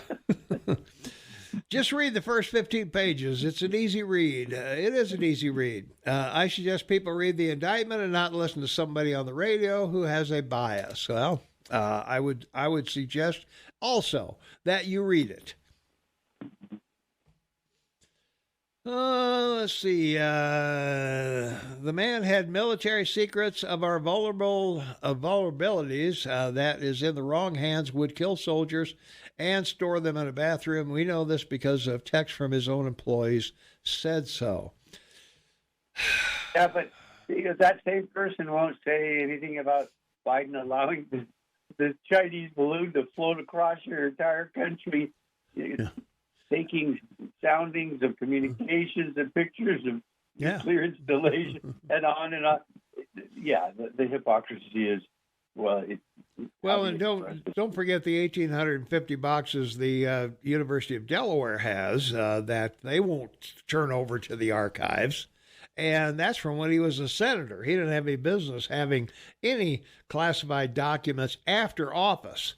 So, and in his other homes. That doesn't include the other dozens of documents and boxes of documents that now president has in his other homes, and no raids there. Yeah. Where's the deal there? So. And I would say the same thing about Pence. Pence doesn't have any right to having documents as a vice president. He has declassification power, but not while he's out of office. So it reminds one of that old Irish saying, calling the kettle black. Yeah, that's for sure. Oh, let's see. They don't like you, Shane. They think you're biased. I can't imagine why. Only for good reason, Thomas. Yeah, that's it. He did have to return them. They belong to the government, not Trump. He lied. No, they don't belong to the government. The two judges have already decided that whatever the president takes out of the White House after his term is done belongs to him, and whatever's left goes to the government. Pence didn't get raided because he returned them. Well, I wonder if he refused to return them if he would have been raided. Anybody with common sense knows Trump has the goods on all the crooked swamp people. They need to get rid of him before he puts them all in jail. Well, there you go. So maybe something to think about there. It's a contradiction. If I can make the statement, it's a contradiction to me as a foreigner looking at this. Yeah. When you listen to the attorney generals that Trump hired and all the attorney generals going back 10 years, it's a fascination for me to understand how they come to the conclusion of who to chase and who not to chase, or who to charge, or who to indict. Yeah. Because I think a lot of Americans are finally looking at this and going, "What is it? Twiddlywinks? I mean, stack sticks? What are they? What game are they playing to make? Are they rolling an 8-ball around and seeing what it comes up to say?" Yeah, I think so. Yeah, very strange. It's decidedly so. Well, a dark money group with ties to the Democrat Party launched Monday and will spend millions of dollars throughout the year to try and disbar, shame, and destroy the careers of 100 lawyers who worked with President Donald Trump. 65 Project will specifically target lawyers who worked on Trump's post-election lawsuits. Were linked to January 6th, are part of Trump's inner circle. The suits will be coupled with ad buys in key battleground states that lead up to the 2024 election. States include Arizona, Michigan, Georgia, Nevada, Pennsylvania, Wisconsin, and others. So there you are. Another way for the woke to deflect the attention on the Democratic Party and its members, your president and the people in his administration administration. That's all this is. It's just misdirection. Yeah. Well, the Justice Department on Friday filed a motion seeking to block former President Trump from releasing any classified materials that will be shared with his legal team during his prosecution for the mishandling of records at Mar-a-Lago, noting that some are still being used in the course of their investigation. So I can't believe he can't share documents with his legal team, Shane. That seems a little... Well, that's absurd, because anything that the federal government's prosecutors use under the law, common case law, it's statutory evidence. If they're going to use it, they have to turn it over to his lawyers to look at. It's like these people don't want Americans to understand the law or how it works, and 90% of the people in your country never face this matter. A lot of people deal with speeding tickets or DWI or parking tickets or things of that nature. But that's day court, and they go in and represent themselves. Yeah. So it's a great opportunity for Trump to educate the American people about the legal system. All right. Let's take a phone call. 406-522-TALK is the number. Caller, you're on with Tom and Shane. What's up? Good morning, boys. Right on John here. Happy Father's Day. All right, our fact checker. Happy Father's Day. Hello, right on John. Yeah. The people that are texting in calling Shane bias and you guys just one-sided or whatever. Yeah, all you guys, when you're a radio host, you have to be open to both sides.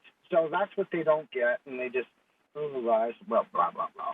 But this morning, yesterday I had to go all the way up to Browning, and it was quite interesting, Shane, when you said 25 square feet of grass will help or is enough oxygen produced for one person.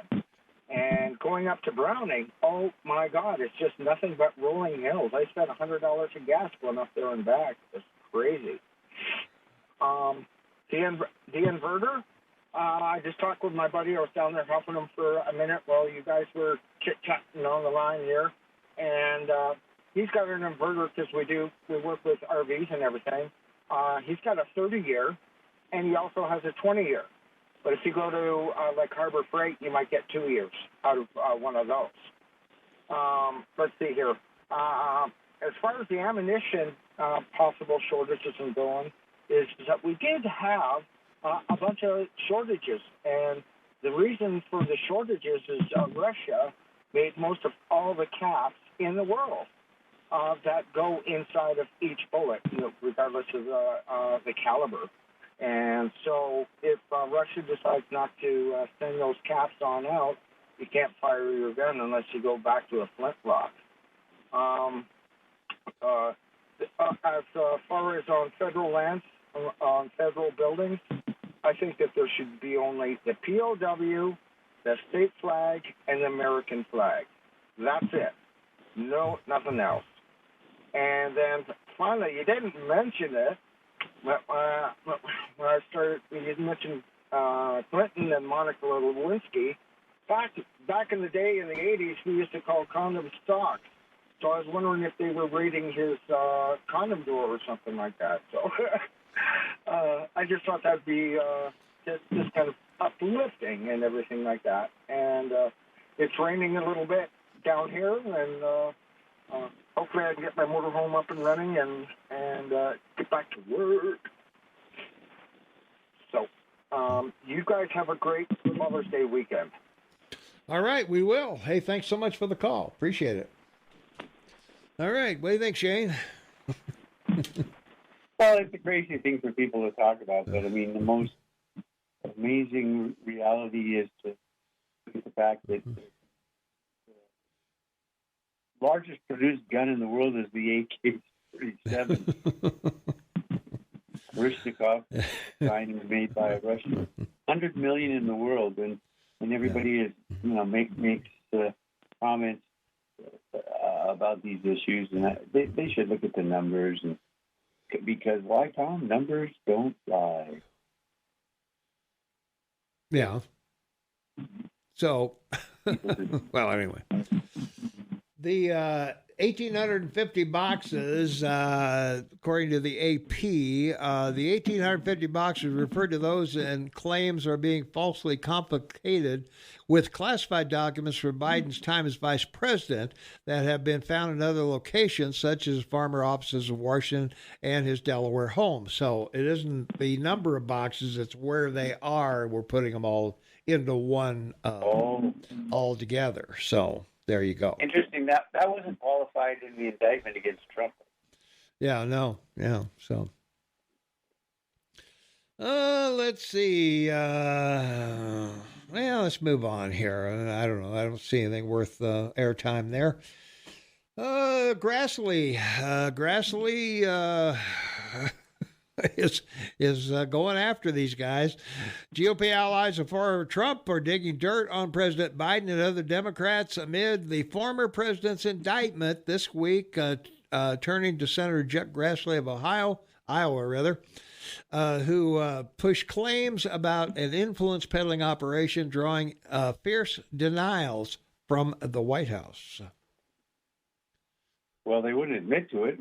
Well, no, I guess not. The unverified claims involving Biden and his son Hunter are murky, but are being aired by the 89-year-old Iowa Republican who was invited to give a presentation Wednesday to the Senate Republican Steering Committee about the claims made by an unnamed foreign national. And this is the guy that supposedly has the 17 recordings, Shane, of 15 by Biden and 2 by Joe. Well, of course, he's what everybody likes to call a blower. Grassley doesn't have much to go on other than an FD 1023 form from the FBI stating that the unnamed foreign national claimed to have 2 recorded phone conversations with Vice President Biden and 15 with Hunter Biden, revealing what the Iowa senator described as an alleged bribery scheme. And as I said on our podcast Saturday, Shane, or Thursday rather, what did Biden get the money for? What did his family get the money for? There's no smoking gun that says what the money was for. Yeah. But the important thing about this whistleblower, has to be said, is this is a guy that has worked for the FBI for almost a decade and paid.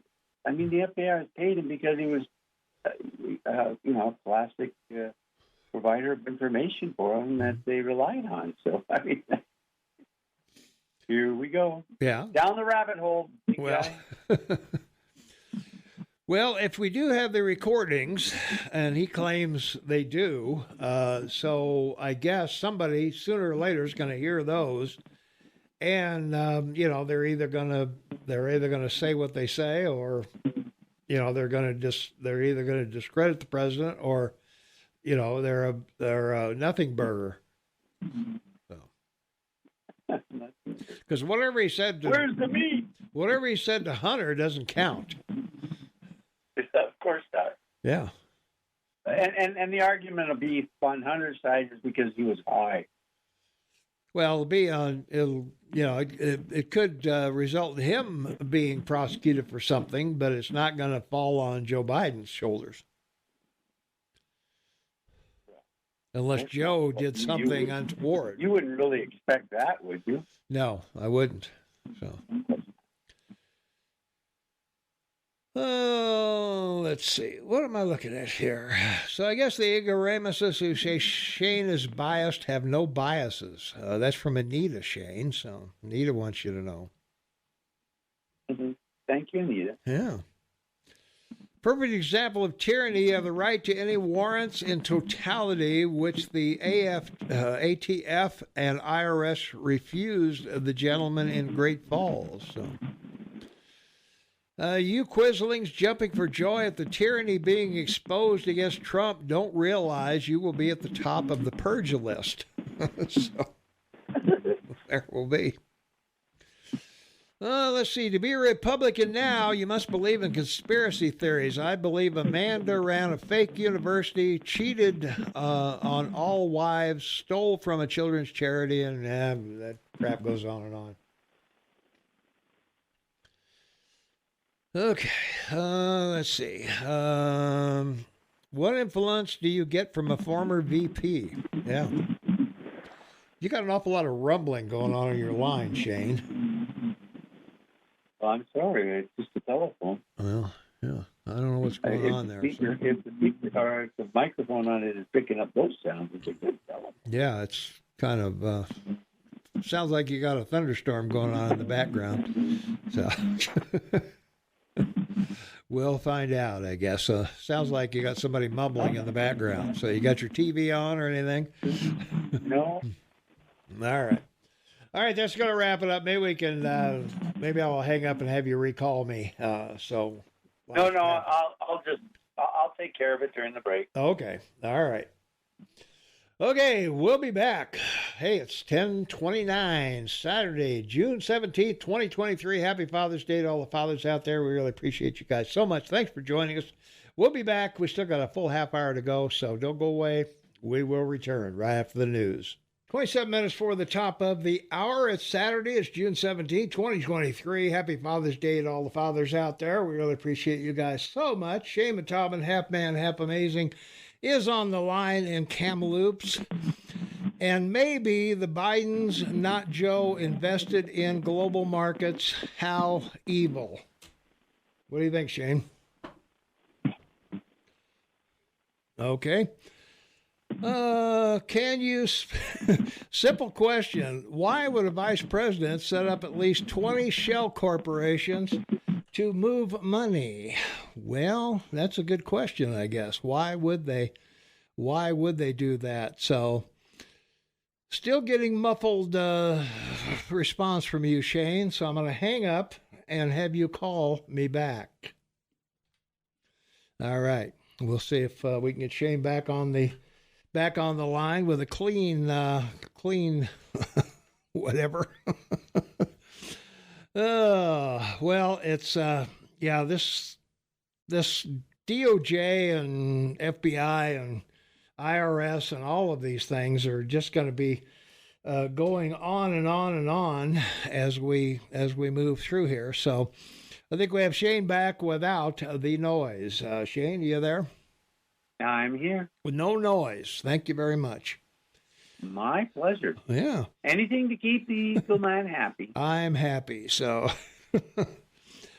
well, another thing that's come up, Shane, we have all these Medicare drug price negotiations going on, and the U.S. pharmaceutical, Bristol Myers, on Friday became the latest organization to file a legal challenge against the Medicare drug price negotiation program established by the Inflation Reduction Act.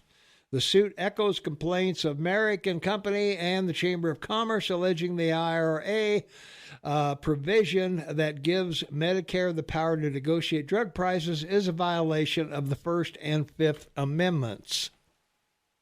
So what do you think? Well, look, this is really an anti-monopoly issue. You know that, I know that. Yeah.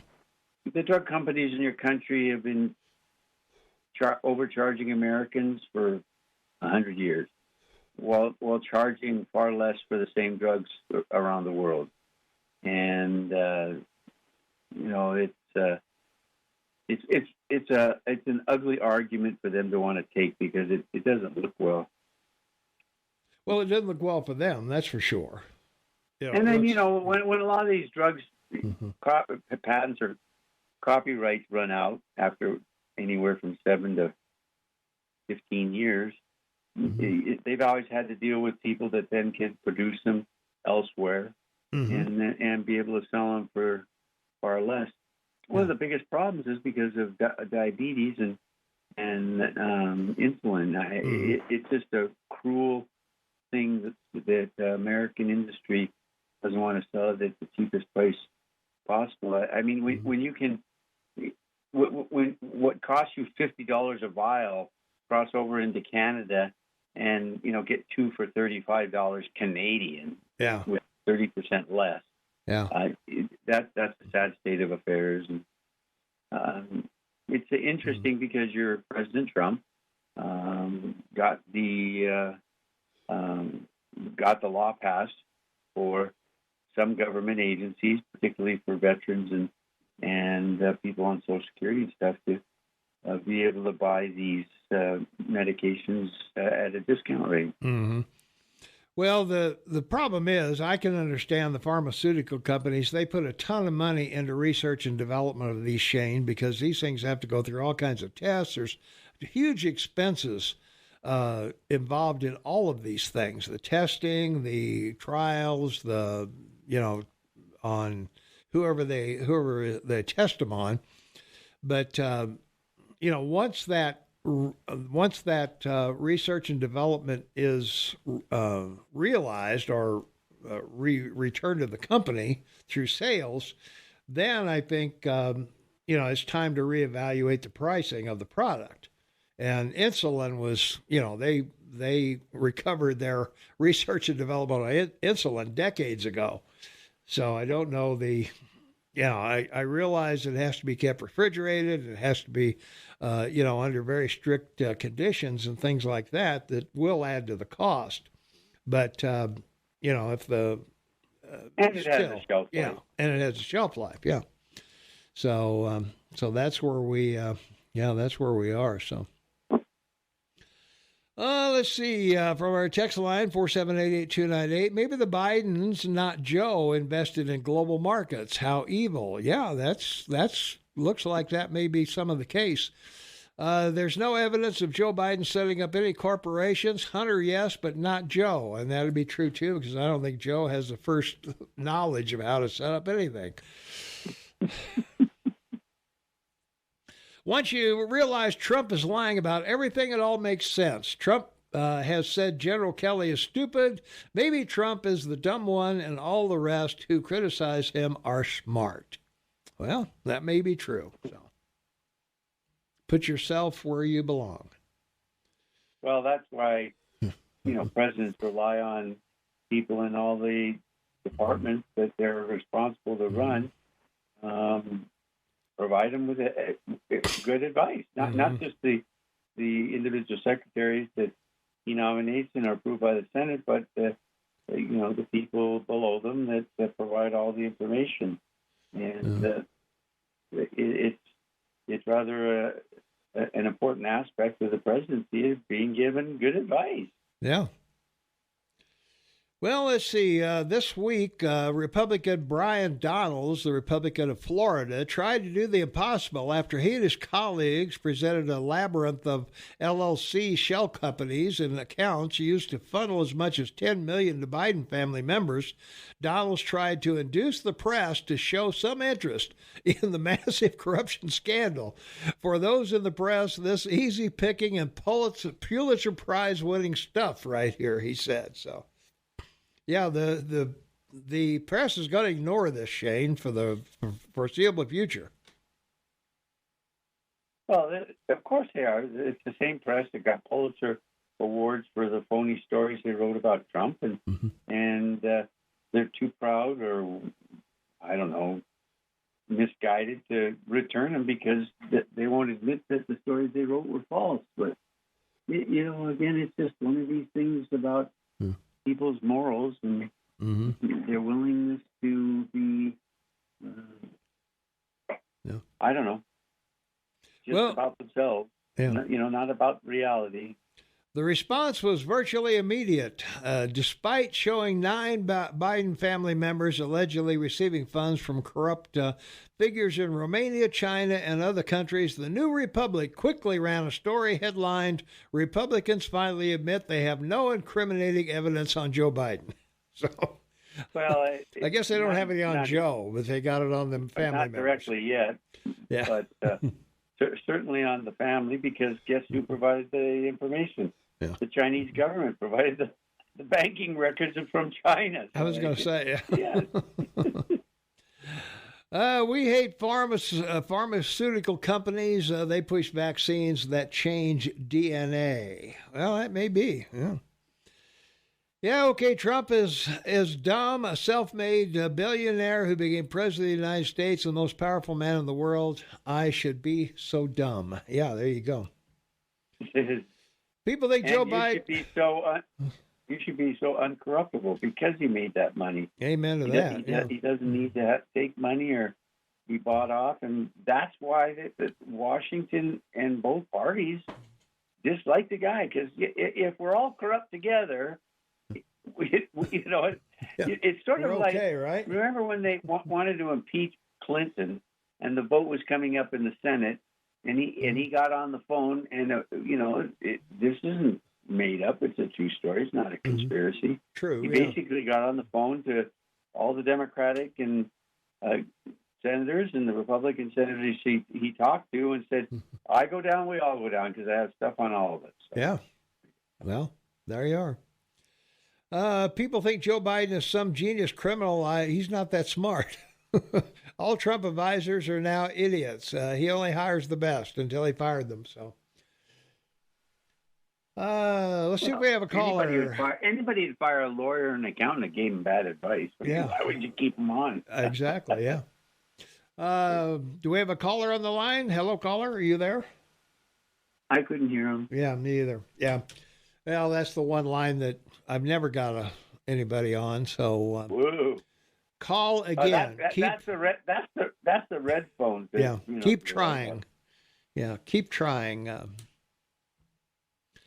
Most of the R&D from the pharmaceutical involves isolating effective drugs found in nature and changing them slightly to be able to patent their drug. No one knows the long-term effect.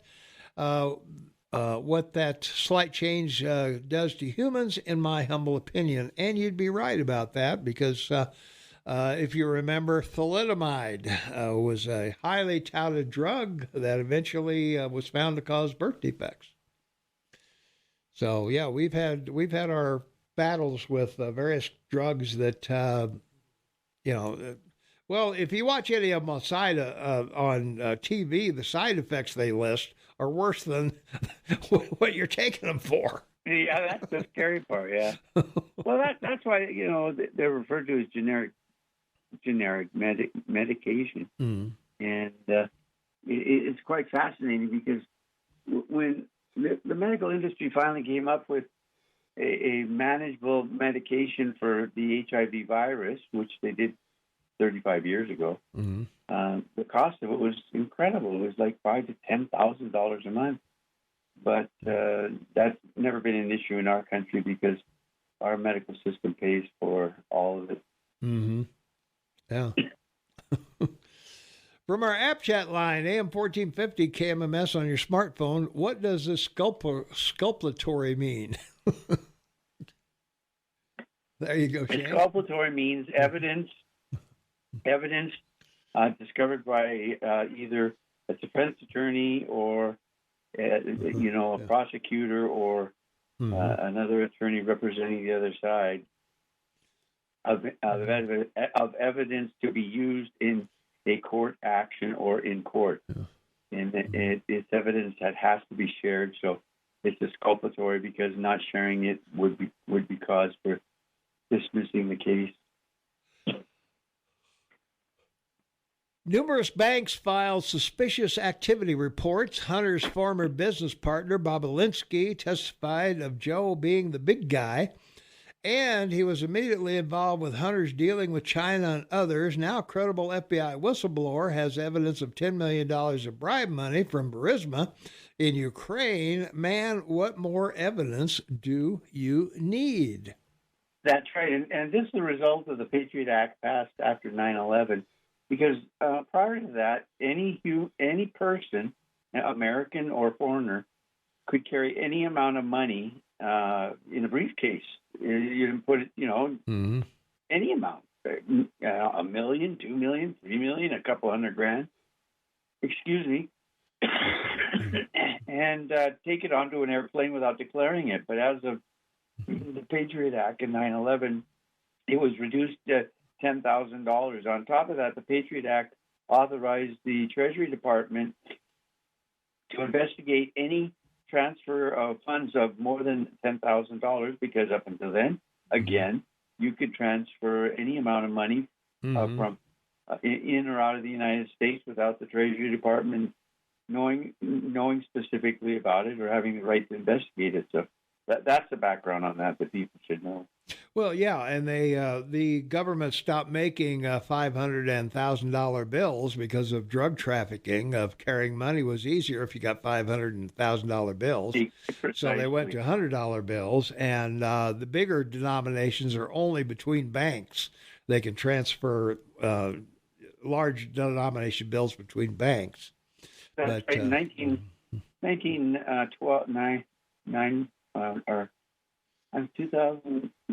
2012, our government stopped $50,000 bills, and people put them in safety deposit box and everything. It was quite a outrage for that, but they did. Yeah. And people turned them all in, and the end of that story. But imagine you had 10 bills in your pockets, 10 grand, right? So that's it. Yeah, it's pretty... You wouldn't need a briefcase. Yeah, you wouldn't need a briefcase for that one. So what they're talking about in this investigation is that in investigating this issue, both all of Trump's operations and apparently now the Biden family, they have in fact found dozens of transactions over $10,000 between these companies that the Biden family opened up, and that's how they found or have been able to identify money being paid out to the family members of the Biden family. Yeah. Well, the economic disarray foisted on the American people under the Biden administration is driving away Hispanics at an alarming rate, with nearly 60% of Hispanic voters saying they disapprove of the job Joe Biden is doing as president. The latest CBS YouGov poll shows Biden disapproval rating among Hispanics has ticked up a full 7 percentage points in just a month, with 59% of Hispanic voters now saying they disapprove of the job Joe Biden is doing as president, up from 52% in May. So Hispanic, and this only comes 2 months after polling showing that the African American voters collapsed in support of the Democratic Party from over 90% to just above 50. So both of these numbers are pretty important. Yeah, Hispanic voters now disapprove of Biden as close to the same rates as whites do, and could spell disaster for Democrats in the next election cycle. But I don't believe so, because transgender and abortion are going to be on the ballot, whether they're physically there or not. So it's going to be a tough election in 2024 for Republicans. Fair call. It's like your call on North Korea and their nuclear testing. It's all on behalf of China, and it's all Chinese equipment. So we'll see how this works out, because it could be the big game changer, right? Yeah, well, it could be. Well, the Federal Reserve halted increasing its target interest rate, Shane, federal funds rate at 5% to 5.25%. As consumer inflation reported by the Bureau of Labor Statistics continues to slow down, now down to an elevated 4% the last 12 months. Last month it was 4.9%. What they're not telling you, Shane, is the 4.9% is on top of the 12% from the year before. It isn't 8%. The 4% didn't take the 12 down. It just, the inflation didn't increase as much as the 12% the year before. So that's why you're still paying $3.70 for gas when it should be like $2.70. Well, it's that problem, and the mortgage rates and both residential and commercial real estate issues because of it. But more importantly, your Federal Reserve Chairman and the committee realized that they've created a bubble now. The bobbleheads on TV are talking about the Great 50 stocks, that are holding the market up. The Dow's over 34. The scary one is in Japan. The Nike's over 34,000. Last, that's 2,000 away from its high in 87 before it collapsed. So you've got this huge bubble on top of the bubble that created this, which was as I call it, November of 2020, the earnings per share bubble. Now you have just a basic bubble of 50 stocks that could cause real issues if they raise the bank rate. And we'll see where that goes, but they're going to be forced to, because you and I both know inflation is not at 4.5%. No, it is not. Does the 4.9 on top of the 12 include commodities like gas or food? No, it doesn't, because those are world commodities, not American commodities. So food and gasoline, energy is not included in inflation, or at least the inflation they report. But real estate is, and when you listen to these people, they have been saying for over 9 months that there's a recession in the real estate market, both commercial and residential. And there's building is, in this area is in a recession. And there's several other areas of the economy that they'll acknowledge, well, this is a recessionary cycle here and there. But overall, no, we're not in a recession. No, of course not. But well, I've heard both things, Shane, over this past week. One says the stock market is going to be the best stock market we've seen since 1999, and the other is that we're going to be in a serious depression by Christmas. So we seriously have that possibility. This week's Treasury auction on June 15th. 12 billion in 19-year, 11 months at 3 7/8 interest bond, less than a $4 billion taken. I'll give you another example.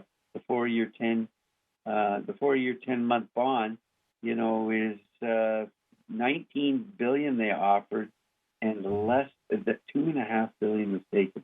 I mean, this is not. And that was offered at 1.25%, but you can buy it better in the market. So yeah, you're right back with this whole issue we started on last year in May about your debt. If you can't sell debt, you can't finance the government. Yeah, that's it. Exculpatory, tending or serving to clear from alleged fault or guilt. The DNA found at the crime scene proved to be exculpatory. It did not match that of the defendant, so he was acquitted. So there's your exculpatory. That's a perfect example. Yeah. And, that's found to be the case with a lot of Supreme Court decisions